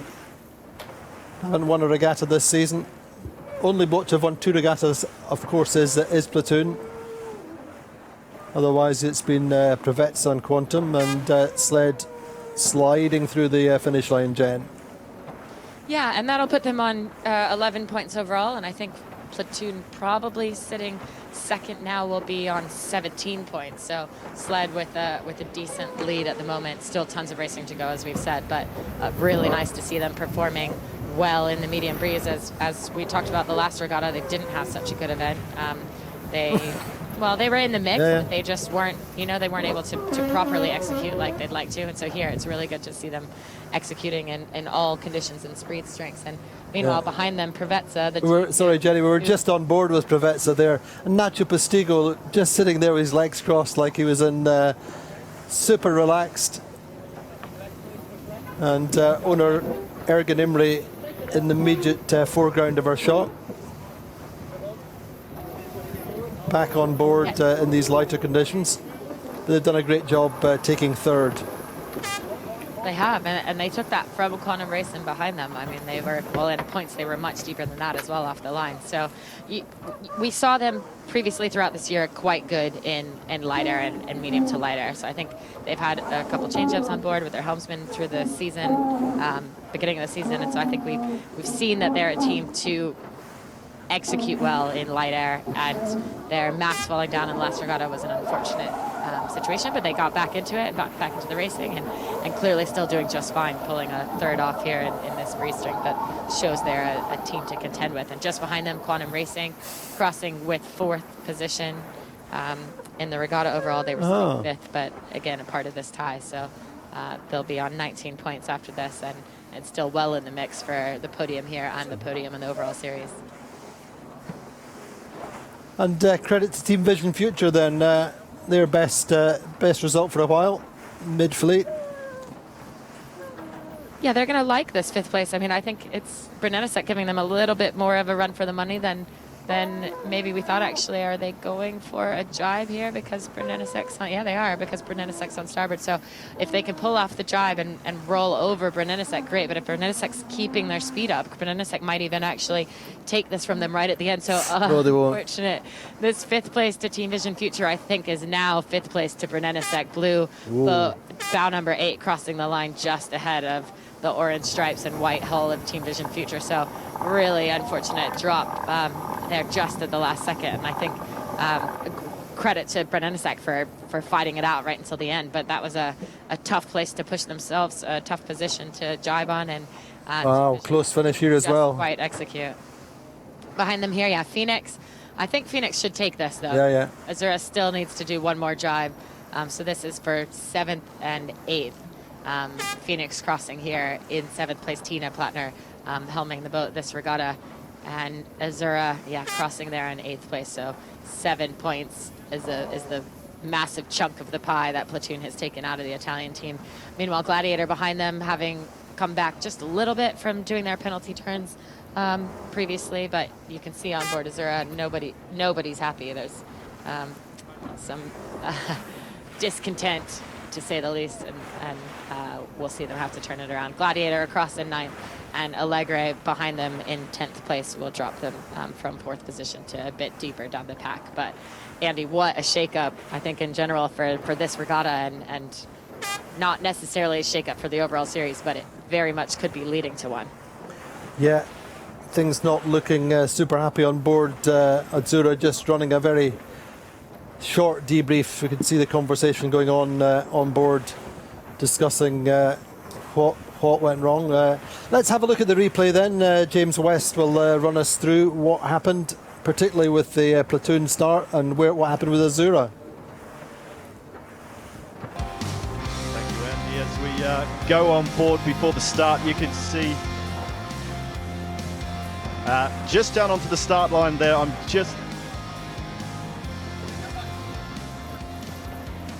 Sorry, just a problem there running. We're joined by Guy Barron. Great race for the Provezza guys, Guy. Yeah, it was good. Unfortunately, I didn't see that much for the logistics in the container.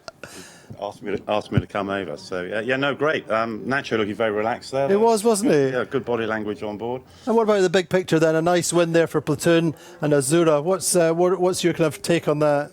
Well, I guess Azura, in a way, it's theirs to lose, isn't it? It's they've got the usual Italian jitters a little bit, I think. Yeah, I mean, I think that was evident. Hopefully, we will catch up with the replay. But Platoon had that last day in Portals where they did close out the title, but it really was a bit of a shocker of a day for them, wasn't it? Yeah, for sure. I mean, they've got a great opportunity here to work their way back into the field. I mean, everybody knows this course so well that nobody's really got the local advantage. I know what you've been saying, Azura has a local advantage here, but we sail here so often that we all know how it is out there.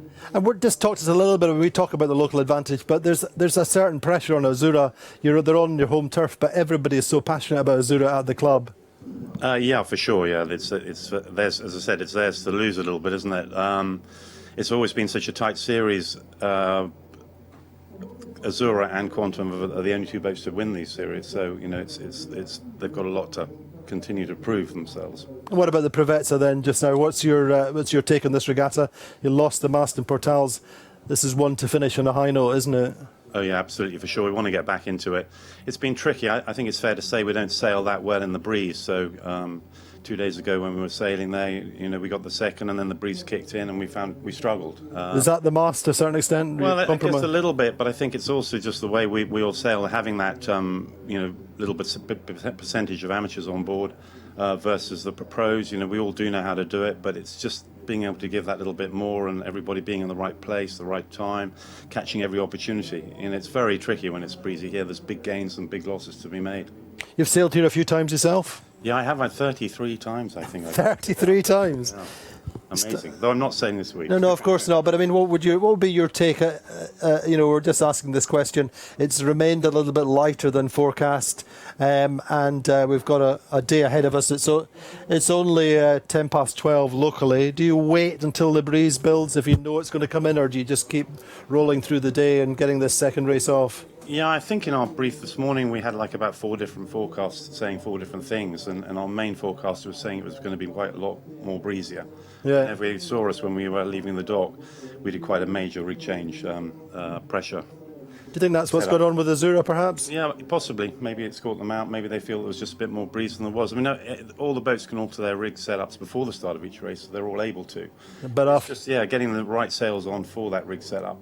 Luff guards and stuff like that, one mainsail might fit with one type of rig set opposed to another one won't. So definitely you'll see them, I think, rethinking a little bit now. Whether the breeze is going to come in later, I mean, it looks pretty light out there to me. It does look pretty light, Guy. Thank you very much. We're going to have a look at the replay. What happened with Azura off the start line? What happened with Platoon? Yes, thank you, Andy. As we go on to the start now, we're going to go on board with Bruninisek. And you can see just as we get close to that line now, inside 5 seconds, I'm just going to ramp it right down. And as the gun goes, you can see quite clearly the boats that are on the line and getting a great start. Tony Langley and Gladiator off to a fantastic one. And you can see up the line there, even Bruninisek getting what seemed like a third row start. You can see Platoon there as well, just behind Azura. Azura seemingly off to a fairly good start.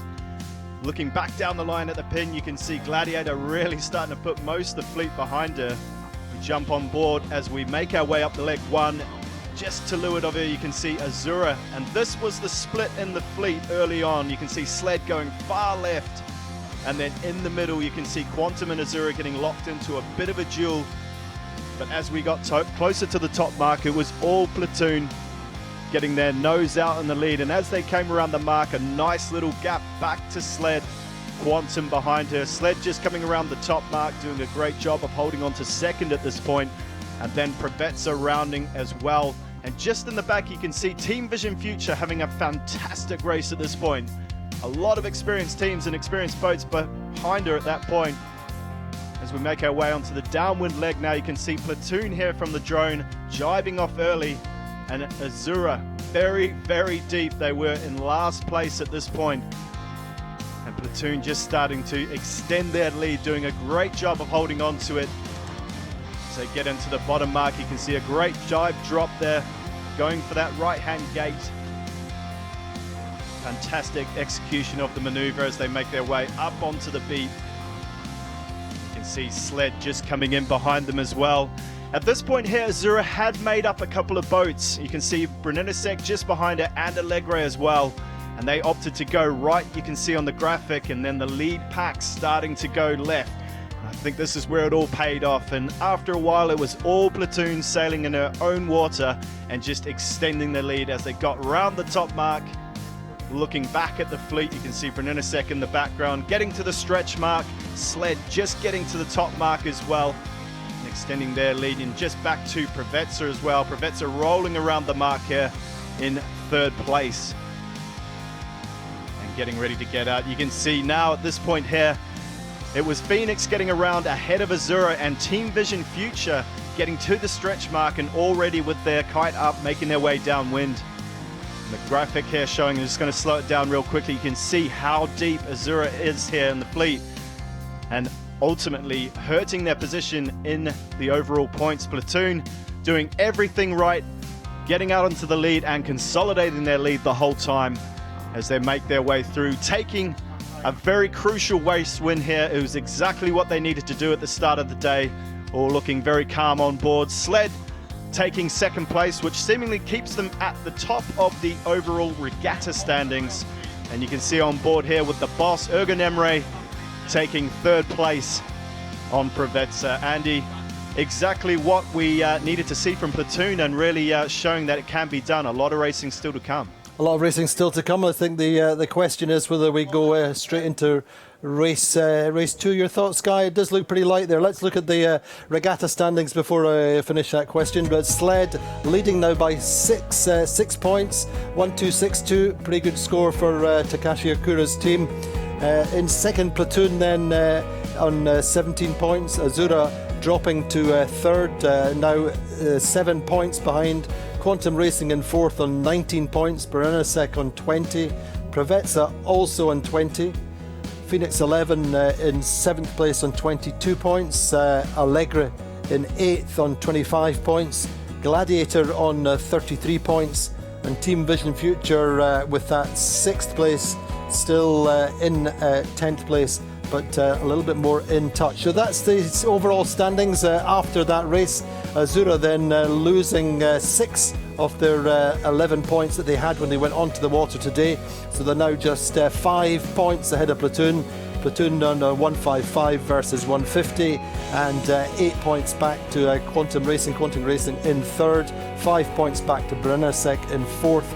Provetza 5th and 179, Allegra 197, and Sled 213, Phoenix 11 on 224. So it's just asking, Guy, it looks pretty light. What do they do if you're a race officer? Do you sit and wait for the forecast, the breeze to come in, or do you just keep on rolling into the races? Well, I guess she's under a lot of pressure. We've lost, 6 races? Yeah. So she's probably going to have to keep rolling into it. If anything looks like it's slightly stable, I think we'll be going. And what do Azura do then psychologically? I mean, that was really not the result they wanted, and they really have to get themselves together and take it to Platoon in particular. Yeah, for sure. But I think in the last regatta and this regatta, we haven't seen them perform that well when they're under pressure. So I think they'll have to be having a really good look at themselves now and try not to get too choked up with it. It's very interesting. Well, that's the situation just now. We're going to take a quick look back to the very beginning of the season. It's been a long season. We started off in May in Menorca, and it was incredibly close there, but a great regatta.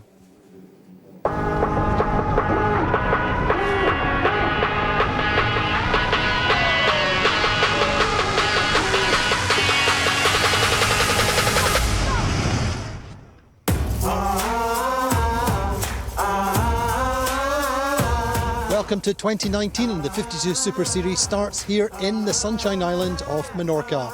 We're back here for the third time, a little break last year. The sailors love this venue for the passion on the shore and the open racecourse out on the water.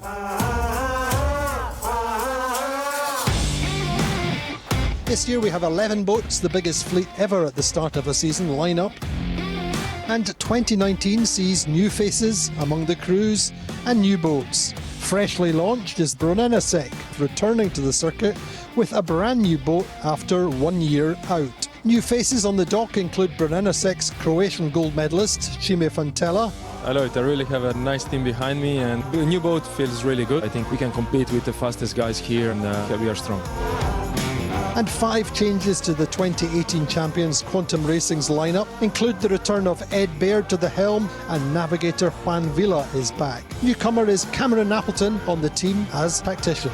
We're excited for another season to come to us. We've got a lot of new guys on board, but we're having fun together, and hopefully it'll be a good year. It's my style versus Ed's style, and what we each like to hear, and then just how you sort of prioritise certain things. This is a pretty strong fleet. It's very refined this year, and mistakes are costly. And the 52 Super Series rookies stepping up to have a tilt at the world's leading Grand Prix monohull circuit are the established French crew Team Vision Future. It's the better fleet, the better sailor. That's the most important event in the world for the monohull. Many of them are amateurs with real day jobs. I'm a physiotherapist. I'm a mining engineer. Sustainability is a key priority this year once again for the 52 Super Series. Before the regatta started, the Super Series family joined local organisations for a beach clean-up. And then during the regatta, an underwater race dock clean-up produced a small mountain of irresponsibly discarded debris. But there are many new initiatives on the sustainability agenda for 2019. We start 2 new initiatives. One of them is fuel consumption, that we don't go full speed from the race course back to the harbour. And the other thing is food waste. The amount of food which is thrown away in the whole world, we have to minimize that. I think we are in a very good way, because the first event here in my home was already a big success. Barbecue went quite well, so there was no food left at all. The racing started in perfect brochure conditions, Azura opening with a second and a first. A dream start. This is our best start of the season for the last 10 years, I think. We are happy because we feel that the boat is going well, so that's a good relief. On the second day, winds refused to cooperate and there was no racing. But a 3-race Thursday was good for the 2018 champions Quantum. 4th, 2nd, 1st reflects positive progress for the new lineup. We fought hard and we had really good strategy all day, and Ed was able to help us execute it. The rest was the guys just working and sailing the boat well. But Azura's dream becomes something of a nightmare, with a 7th, a 10th and a 7th dropping them off the podium. Provezza proved solid contenders, second going into the final day, chasing Quantum hard. It was a good day for us. It's tricky out there and it's quite a one-way track. If you get it just right, you can have a really great day. Breezy finale to the Menorca 52 Super Series sailing week, 15, 16 knots, nice big seas, great conditions. The first race of the day will Provezza get away. That takes them to the top of the leaderboard going into the final race. But it's Platoon finishing with a 2-1, which win the regatta, the first of the season. Provezza tantalisingly close in second. It's a result of the consistency in the team. We are sailing right now for 5 years together, and everybody knows that the competition is so hard. The boat is going really well, so the changes we made over the winter paid off. And the final standings, Platoon win the regatta on 28 points, Provezza are second on 29 points, and Quantum Racing third on 34 points. An incredibly close first regatta of the season here in Menorca finishes with a win for Platoon, but only 4 seconds separating first and second in the end. Provezza pushing hard. Join us again in Porto Cervo in June for the second event.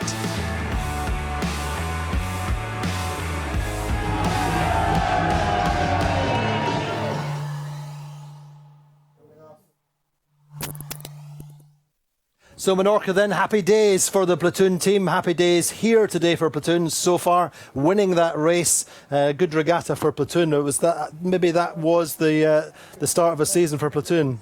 Yeah, certainly, and I mean, they went away and then won the World Championships as well in Mallorca.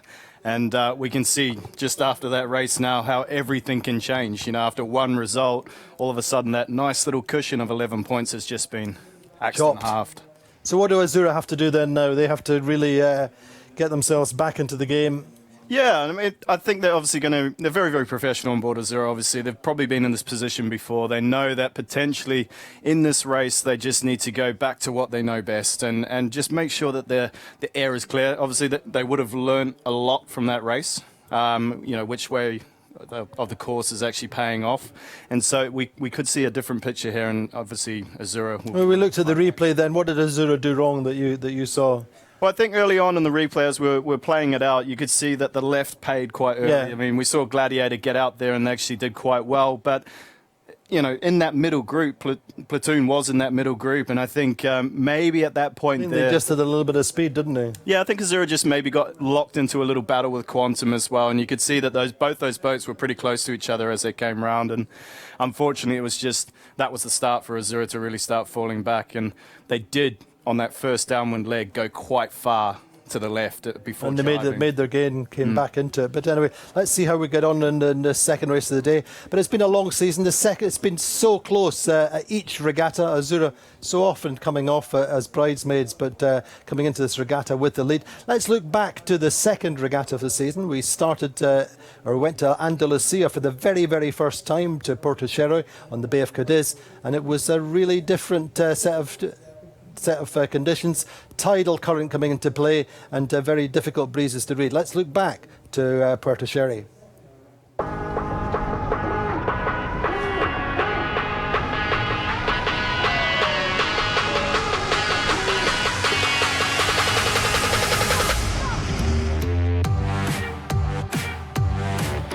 Welcome to Porto Cervo on the Bay of Cadiz. It's in the Andalusian Spanish Atlantic coast. It's the first time the 52 Super Series have been here. It's got a reputation for great wins, and we're racing for the Royal Cup.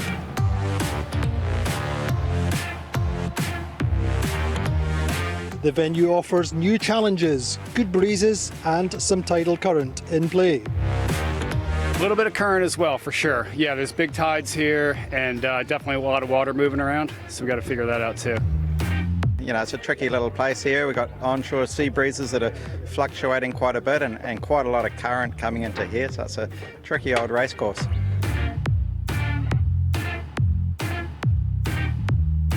Yeah, we decided in Palma to put a new grinder in the back part of the boat, especially in the strong breeze. It's really good to have the weight back, so maybe it's open an opportunity to do better jives than this. We will see. We haven't tried it so far. Well, 3 on a TP52, it's interesting, but I guess they're going to get the afterguard grinding, which will be interesting. Make them athletic. They'll enjoy it. I think certainly it's a very difficult venue. I think most above everything, this is a difficult fleet. And so anything can happen, and it's fascinating. Increasingly for the 52 Super Series, it's about leaving a positive message and a lasting legacy. Well, we had one stop of the 52 Super Series. It's been wonderful to us. So we're going to make a big effort to carry on not using plastic, the way that you have taught us. And we're very happy to be contributing to have a better world. What I hope and what it's possible to do is to change the mind of the people. There are 2 fishermen that help to us today to clean the place where they're fishing. So, protect our playground! Race 1 of the Royal Cup gets away. Provezza and Brunninasek start well. Light sea breezes, very hard to read. Anyway, it is Provezza who come away on top with Azura in second. After 4 races at the Royal Cup, Azura leading on 13 points, second Brunninasek on 14 points, and third Platoon on 15 points.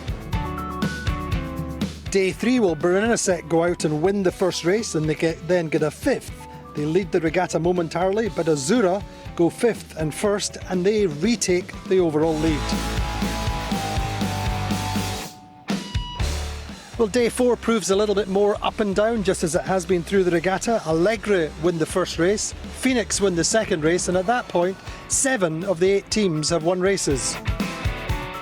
Provezza are steadily consistent with a 3 and a 6 for 9 points, but it is Brunninasek leading into the final day.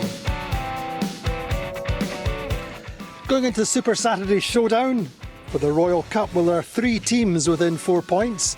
At the top of the table, it's Brunello, steered by the young Olympic gold medalist, the newest boat in the fleet, leading by 1 point over the 2017 champions, Azzurra. And the final day starts a little bit earlier in light breezes, and Platoon win the first race, getting themselves right back into contention for the Royal Cup. A terrible first race for Brunello leaves them in 8th. Azzurra are in 4th, Preveza 2nd, and it's Azzurra leading into the final race, the showdown by just a point up on Preveza. The last race proves to be a nail-biter right to the finish. Allegri and Quantum Racing escape. At one point, the 4 boats in contention for the title are the last 4 boats in the fleet at the top mark. And it's really only down the final run when Platoon get through Azzurra that it hands the Royal Cup title to Preveza. I must say it was one of the toughest racing and closing racing that I ever had. With such an open track that we had basically all the week, it was really everything open till the end. I mean, the last downwind we were watching if Preveza is going to lose from Azzurra, Platoon is going to sneak in, because every point was counting. Because we see top 3 positions are in 1 point. 7 of the 8 teams win races, and Preveza and Quantum Racing are the only teams not to finish last in at least 1 race. So the 2019 circuit standings after 2 regattas, leading are Preveza on 67 points, 2nd Platoon on 69, 3rd Azzurra on 77, and in 4th the 2018 champions Quantum Racing on 84 points. Well, that's it, a great experience in Porto Cervo, very, very close regatta. See you in Cascais.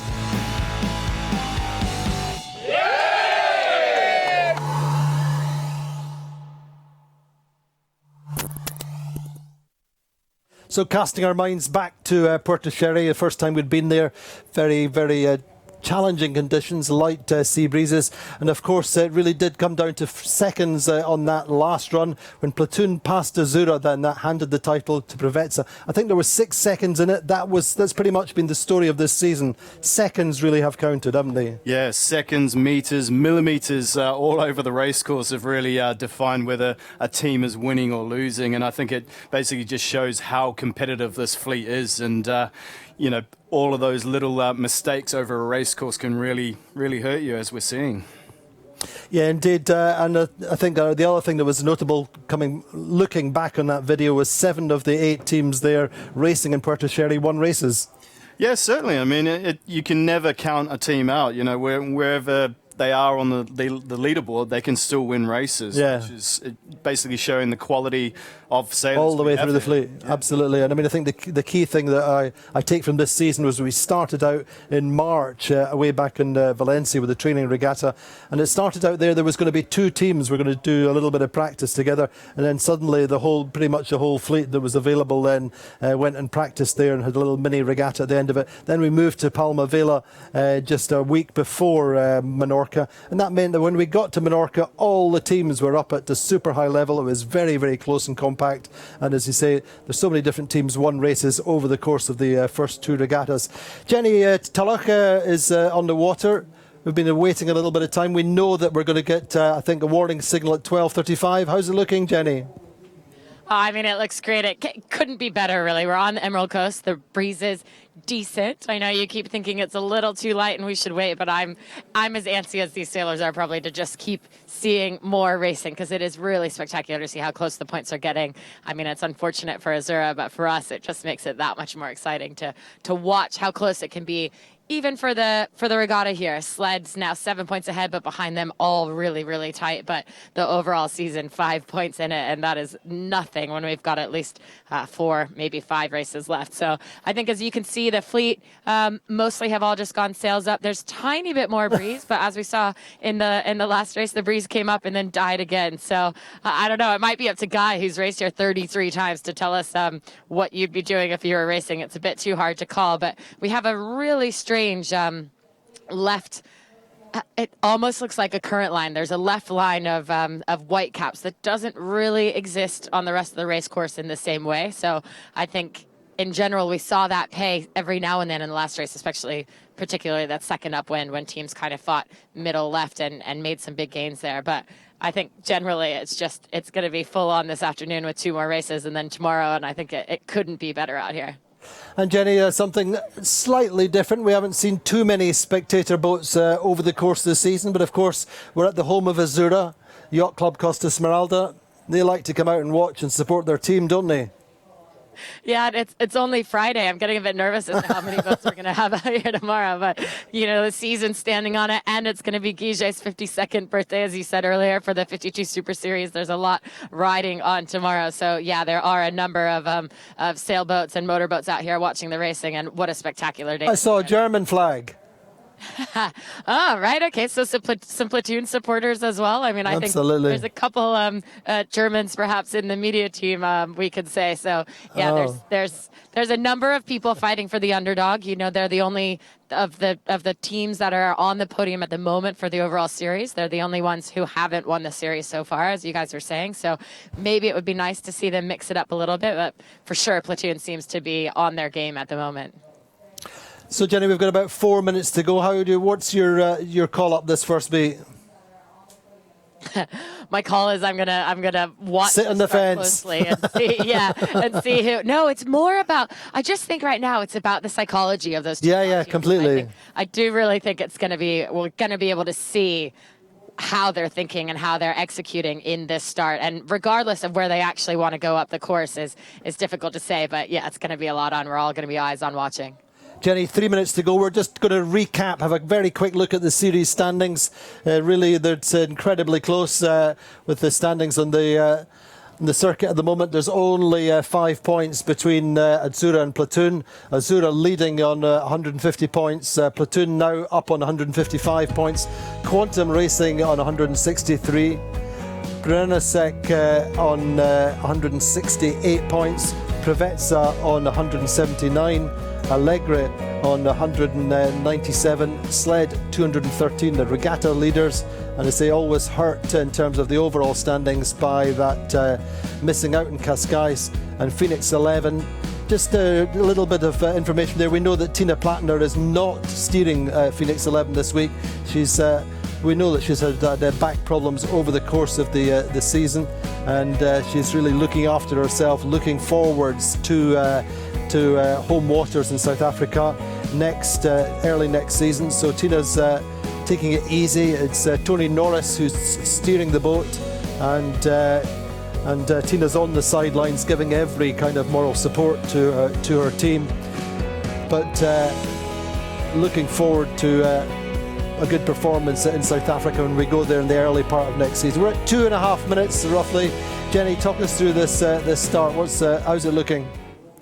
Well, it's a very different setup here at 2.5 minutes to go. We've got the majority of the fleet now well down towards the pin. So last start we were talking about maybe liking the right, maybe liking the boat end, and kind of all the ponies were over on that side of the field. And I think here you can see the majority of the fleet well, not the majority, but at least 6 of the 10 boats playing here near the pin. So I think a little bit of maybe they've seen what I just saw of the left side white caps, and yet they've kind of gone away a touch. But we do have pressure now across the course, more so in the past, and we've got breeze about 20 degrees further right than the previous race was. So if in the previous race we were worried about the right shift coming in and getting to kind of the 300 mark of what we were expecting today, that shift has come in, and now it's about playing the race course that's out here. So you've got a minute and a half to go, and a lot of boats lining up here for the pin end. So it's Brennesek fighting, Gladiator fighting, Team Vision Future, 1 minute 15 left. Azura and Quantum Racing just ducking in underneath them here. All a bit too low for my liking. I don't think Gladiator could even lay, or Brennesek could lay from where they are. So this is going to be quite a tight fight. And 1 minute to go. The only boat really all on their own on the far side is Phoenix, just hanging out, playing near the boat in the line. Allegre up there as well. Allegre having won the boat last time, but 50 seconds to go here. Platoon, if we called the fleet late last time, I would say the fleet is much punchier and possibly relatively all early this time. So this is 40 to go still. Very, very close between 8 boats down at the pin and the line. Brninesek has decent spacing, actually, 30 seconds, and they might be able to execute the pin. They still might need to slow down just a touch. Azura just to windward of them. Brninesek going for their windward luff here to slow down to get rid of what is probably 10 seconds of early here. So I think Brninesek actually struggling. Gladiator struggling as well. Is not easily going to lay this. 12 seconds to go. Platoon with a really nice positioning. We said it would be all on for Platoon to have a good start here. 7, 6, 5. You can see Brninesek's bowman calling him across. Gladiator's going to be early. 2, 1. Brninesek is early, I think, if my timing's right. Sorry, and Gladiator's going to be hitting the pin was what I was just going to say. So it does look like Gladiator having a little bit of a too close to call on the pin end is going to have to come out and spin here, I would assume. They've got a red flag up, though, like they're asking Brninesek coming around as well. So Brninesek and Gladiator in a bit of a scenario where Brninesek was over and probably Gladiator thinks they're being fouled. So that allows the door to open behind them for Azura to be clear, and umpires are green flagging what the flag was for Gladiator. So Azura winning the left, Platoon just to windward of them, probably the nicest start from the left, and a lot going on for Brninesek, and even Allegre behind. I didn't see what happened to Allegre, but they've just recrossed the start line as well. So unfortunate place for Gladiator to be. They were just a little too low too early, and really fun to see up the course. Platoon and Azura right next to each other, Andy. Indeed, I think Azura coming out of that reasonably well. I think there were some nervous moments when they saw Gladiator and particularly Brninesek having to scrub speed and come up towards them. And I'm sure that may just have affected them very slightly, but they've come off the line with good speed, a nice drag race with Platoon side by side. Pressure does seem to have built quite nicely for this race in the end. Having a quick look at Gladiator, we can see Platoon's stern behind them. Quantum Racing appeared to be quite early and bail out to the right side. So what's and then Gladiator down to the left of Azura. So Azura probably have quite a reasonable lane. Question is what Platoon do from here. Well, and it'll be fun to see this speed Yeah. duel as well, because we were saying Platoon was fast and we were questioning Azura's speed. So if Azura, they look at the moment to be well positioned leave out of Platoon, and if they can't hold there, if they kind of drop back instead of forcing Platoon off, then we absolutely know that Platoon's got the superior speed and Azura's had speed as well as maybe decision problems. But if Azura can hold and can force Platoon off, then maybe it is just a battle of the kings and of the mines, and we'd love to see that battle as well. But this is a fun speed duel, and Platoon holding on very, very well to what looks like a tricky, close leave out hip. Seem to have just a little click of height relative to Azura.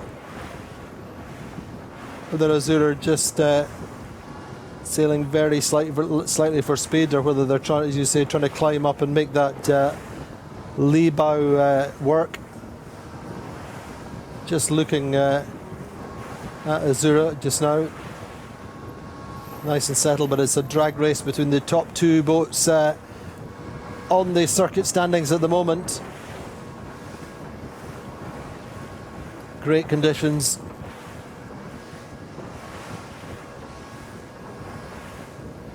Sled in the mix, just the weather of them. They have quite a nice lane a little bit further back.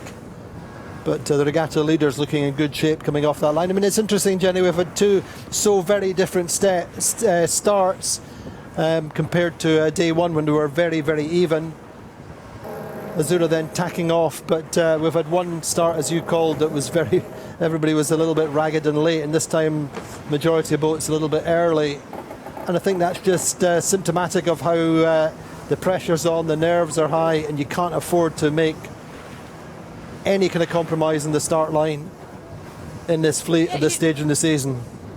Exactly, and sometimes it is almost a mental game. The first race was so much lighter than anticipated, and the previous day that they were racing in so much more breeze that you almost forget how much slower you're going when it's that light, and the starting line looks closer than ultimately it is when you go into accelerate. And then here, with just the 3 or 4 knots more between the last start and this one, they're already knowing they're all late for the last line, and then trying to just be a bit punchier, and then actually there's more breeze, so they could accelerate a bit faster, and all fighting for the pen as well, and a little bit of lefty. So yeah, a really interesting start, and I think squeaked out of it for Platoon and Azura to not be in that battle with Brennan and Gladiator, who I mean, that was the key for Azura there, was just sticking to their timing on the line and not being pulled forward by Brennanasek, which was going under their jib a little bit earlier in Gladiator.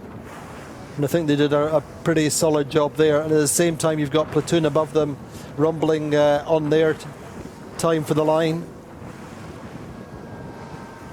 Yeah, and I think maybe, unfortunately, Bernanasek's Bauman might have just had the clock off, because if you remember, we saw him actually call them forward when we were already calling that they were going to be over. So really good for the other guys to not go with, because the fleet's too small to be protected. You know, they're not. Here goes Platoon and Sled matching Platoon's tack. So Platoon started to send the guys down and go for the turn, and Sled just has gone underneath, which I think means they probably thought Platoon had a little bit of a lee bow, and they'd rather just get across and go for what's now going to be maybe the right-hand side as they get up towards the top of the course. But Azura also going underneath here. So that should be the top three. I think Platoon perhaps a little higher with Sled more bow forward. So question mark when they get in whether Sled will make any gains or whether Platoon actually will plant that final lee bow on the ley line. I think at the moment it looks like maybe they could. That would be Platoon rounding top mark again in the lead, 2 races in a row, which would be pretty spectacular for them. But this time Azura well on their heels, just in 3rd place here. Indeed, Azura tacked off away from Platoon. Just talk to us about that a little bit. You know, I think that was a good move, actually. I think that was good timing. It almost looked like Sled had Platoon just the tiniest bit pinned, and if Platoon had tacked with Azura, they would have had to then do, at that point, a huge duck on Sled. So Azura kind of wasn't piggy in the middle, was able to duck Platoon, just sail underneath Sled, and gave Platoon a bit of their own card being dealt by the white boat to their top hit. And actually, right now, as our boat's going forward, so our my viewpoint is changing, but it looks like Sled's going really well against Platoon here, but a little bit hard to tell. Meanwhile, Azura, they kind of had to take that there, otherwise they would have been stuck all the way onto that left-hand corner and totally dictated by Platoon, and instead they've got their own ability to make a few more calls in the race, if not a lot more calls in the race. But it does really look at the moment like Sled's got some great wheels in general, and that Platoon's maybe even falling down a little bit into their side, into their hip. Yeah, Platoon, Sled certainly seemed to have a nice little bit of extra height there. Really nicely settled in this breeze. Breeze is built up very nicely. Much more according to the forecast that we expected. You could just see a puff hit there as well. We had Azura's mainsail ragging through the top just a little bit, and then Provetsa's mainsail behind them as they tried to depower a little, runners on. And again, actually, we're seeing again here with Azura. So either the breeze is hitting them first, or they're a touch slower to be reacting to the puffs that they're seeing in front of them, because we're not seeing Sled or Platoon have those same mainsail rags that we've just seen 3 times in a row now on Azura. So not hammering their main trimmer, but it just looks like it's not necessarily being called as nicely as the 2 boats above them. Maybe the boats above just a tiny bit more depowered earlier, or getting ready for the puffs sooner.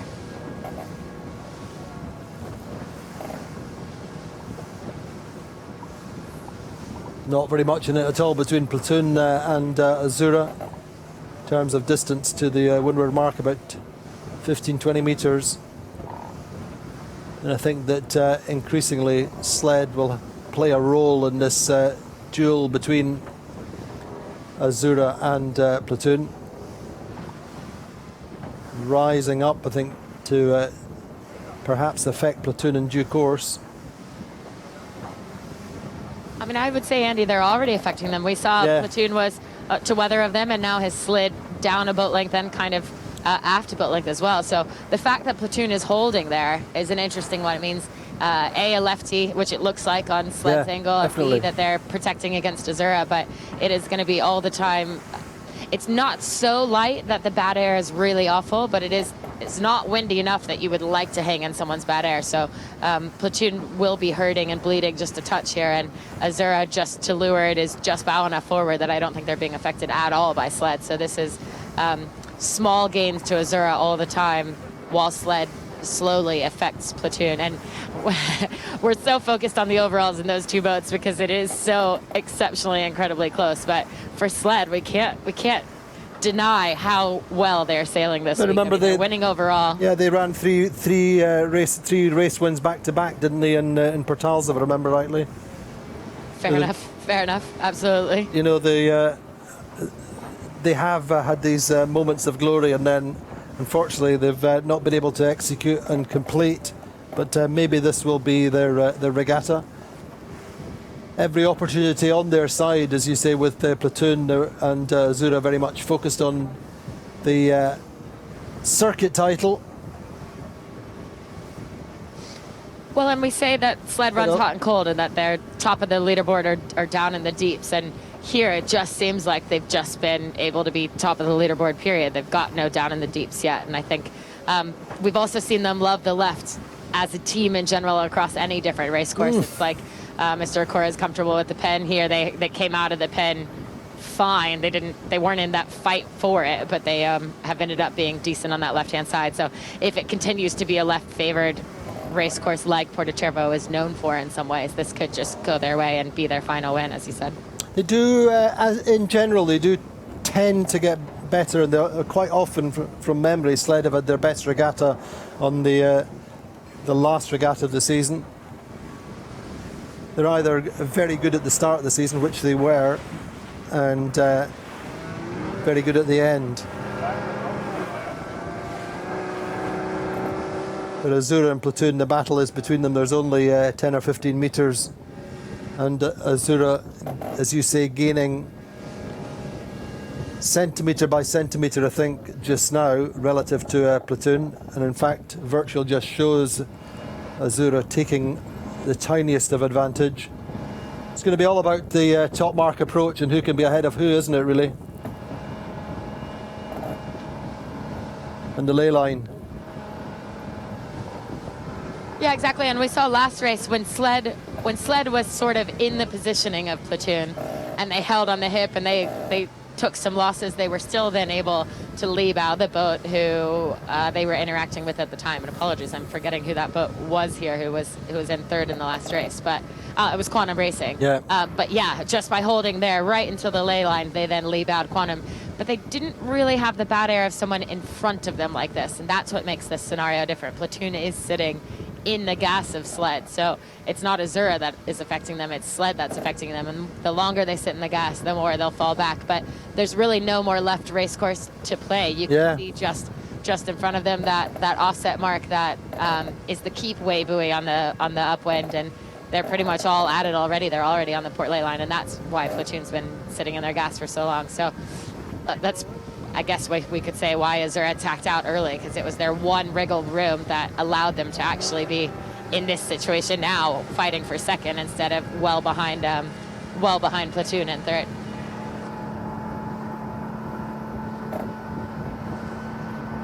But all credit to Sled, winners of the previous race. Sorry, second in the previous race behind Platoon, regatta leaders.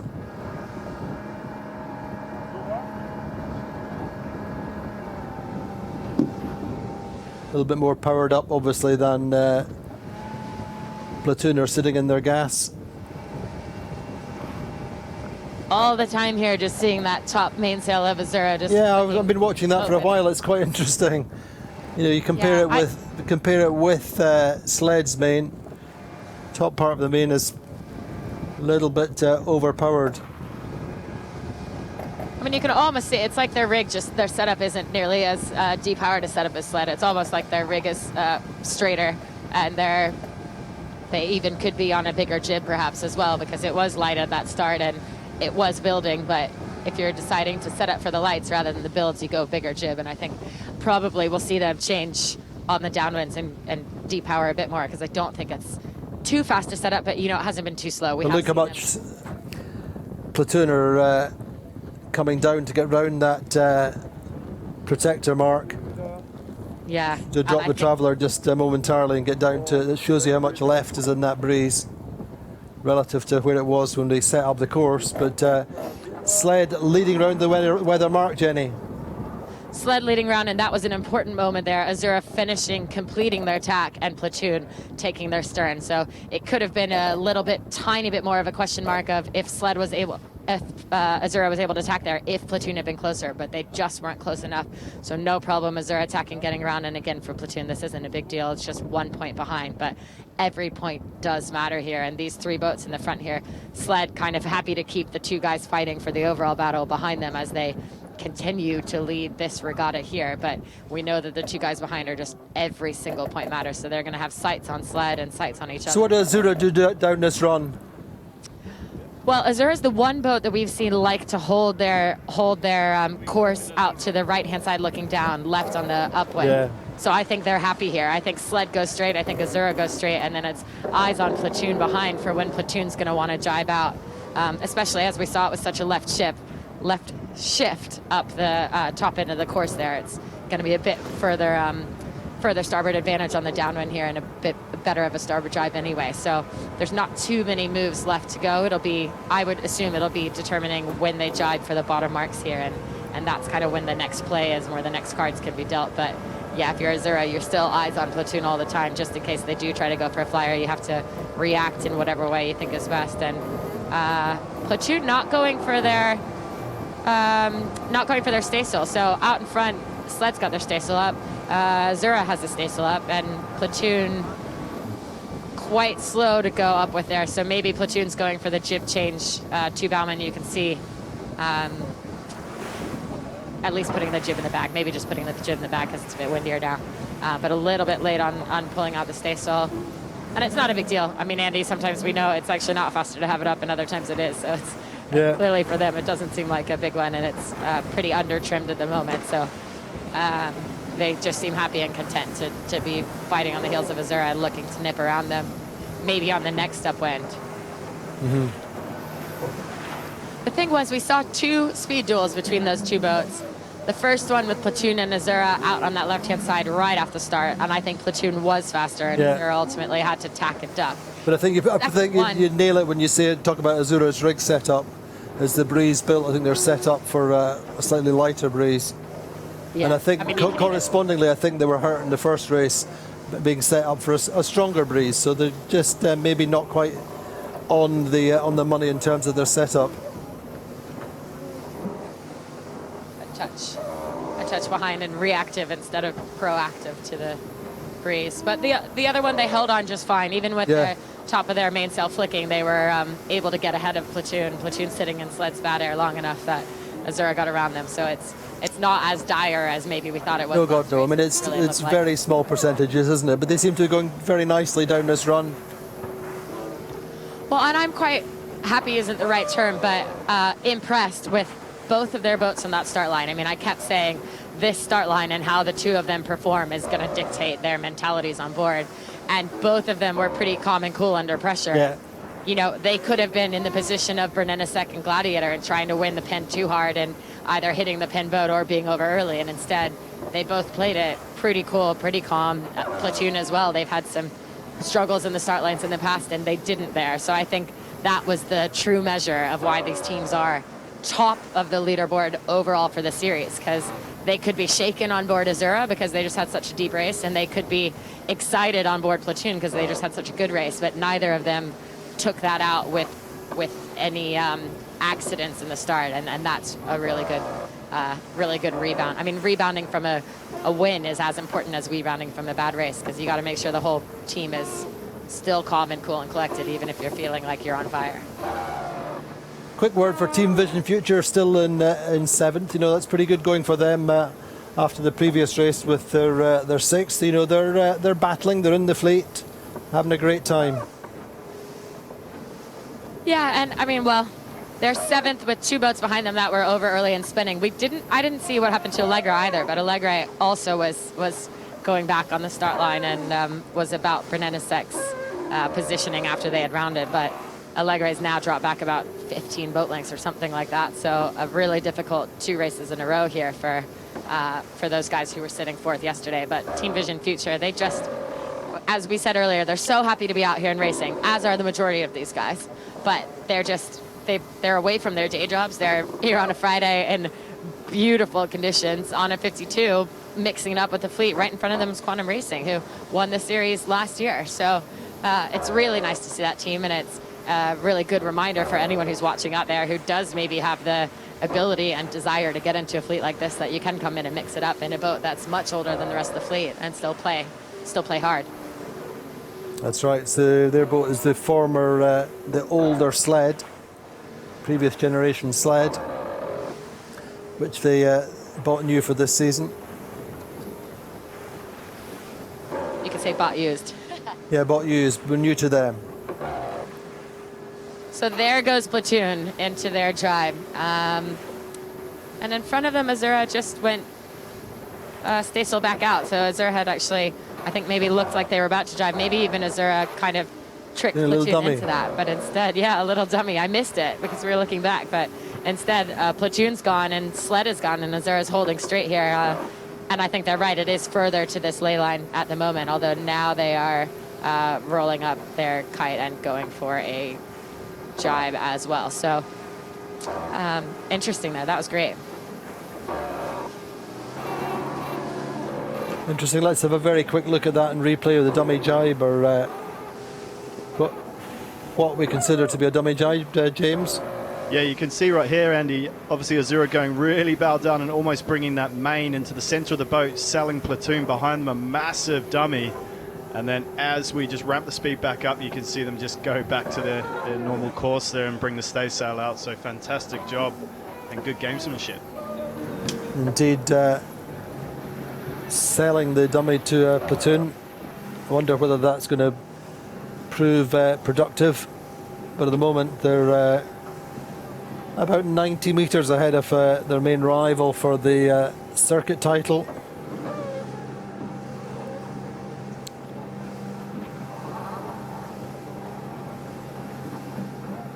Azura actually doing quite nicely relative to sled. But they're in a bit of a tricky spot here, Andy, because they're on the outside, aren't they? Yeah, exactly. They're on no the man's outside. land. Right. If they sail higher, then they're kind of just in sled's corner wake.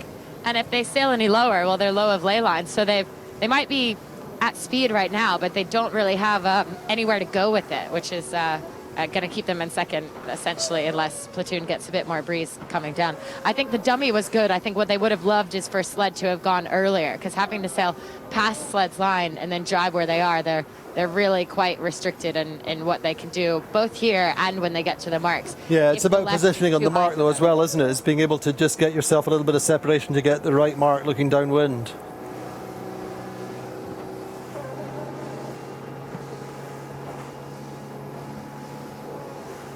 Maybe. Yeah, I'm just trying to see by eye if we can see if either of them is favored at the moment, and it doesn't look too easy to see if they're favored here. So in that case, yeah, we could expect liking the left again, just like the first step wind.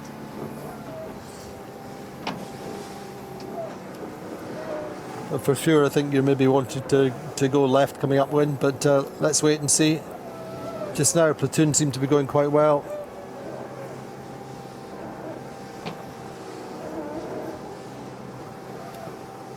Maybe Azura have sold themselves the dummy.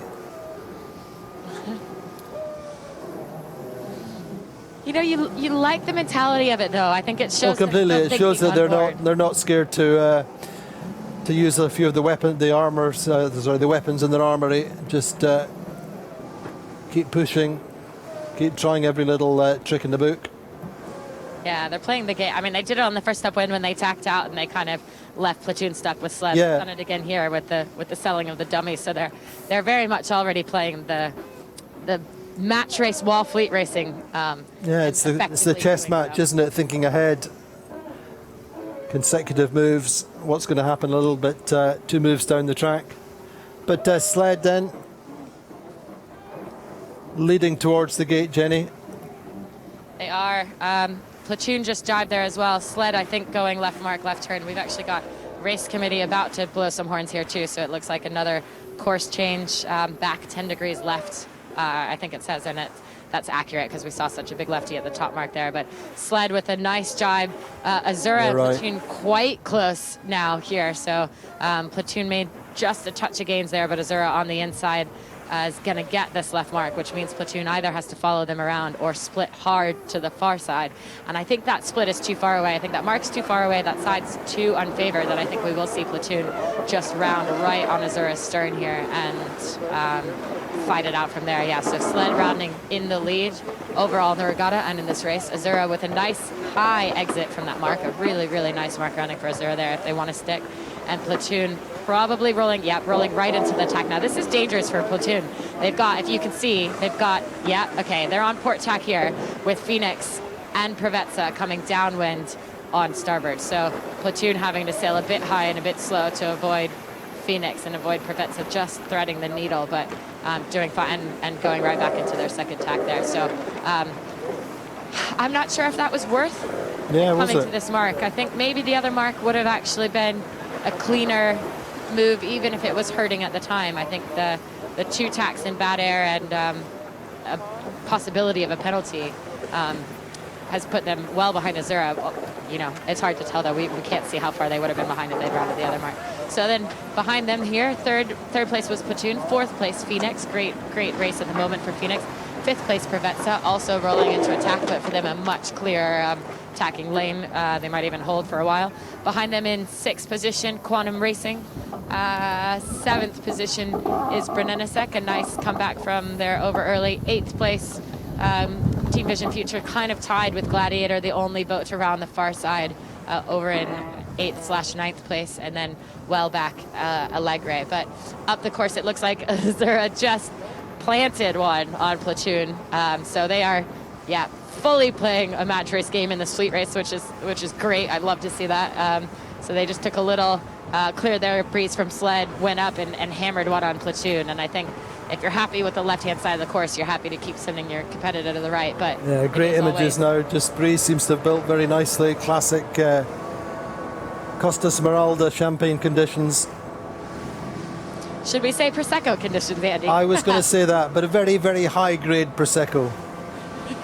a DOCG, I think, right? You know more about it than me, Jen. I read about that on the plane on the way down. In fact, it's the G at the end stands for guaranteed, so the rest is the same. But there's any guarantees in this race, is there? Yeah, no, there is not. So the playing of the game here.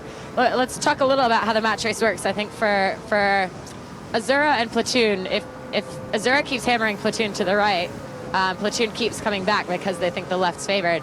Every time they're coming back, they have that starboard advantage. But every time Azura lee bows them, they can gain a little bit just because they've got the lee bow and giving the bad air. But if we have any righty at all, advantage to Platoon because they've got the right-hand side and then they've got starboard advantage. So this race is not over. And if you're Azura and you were concerned about the right, they earlier would have probably crossed Platoon and given them a loose cover. So the fact that they keep hammering them means they're quite confident in this left-hand side. And I don't know, they probably got guys here who've raced here 33 or maybe 100 times if there were some youth regattas thrown in for the Italians. So I think you're right. As the breeze comes up and it looks typical Costa Smeralda Maestrale conditions, it's going to be guys like Andrea Vicentini on Sled, Italian navigator, hugely experienced. He's from Trieste, but he'll have been coming here for many, many years since he was a young man. He's a navigator on Sled, and he knows these waters as well as anyone. This would be a local waters to him, really. Sail a lot in Trieste, but most of the Italians, this was their playground as soon as they could sail big boats. But doing a great job just now, 60-metre lead. Interesting though, as we were just saying before, Platoon still sailing a slightly higher mode. You can see the mainsail leech more closed, Azura more twisted, a little bit still the same as we talked about on the upwind last time. Azura just trying to lose a little bit of power upwind.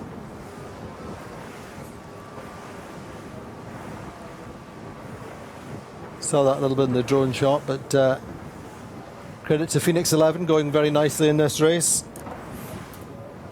Cameron Dunn calling tactics on board.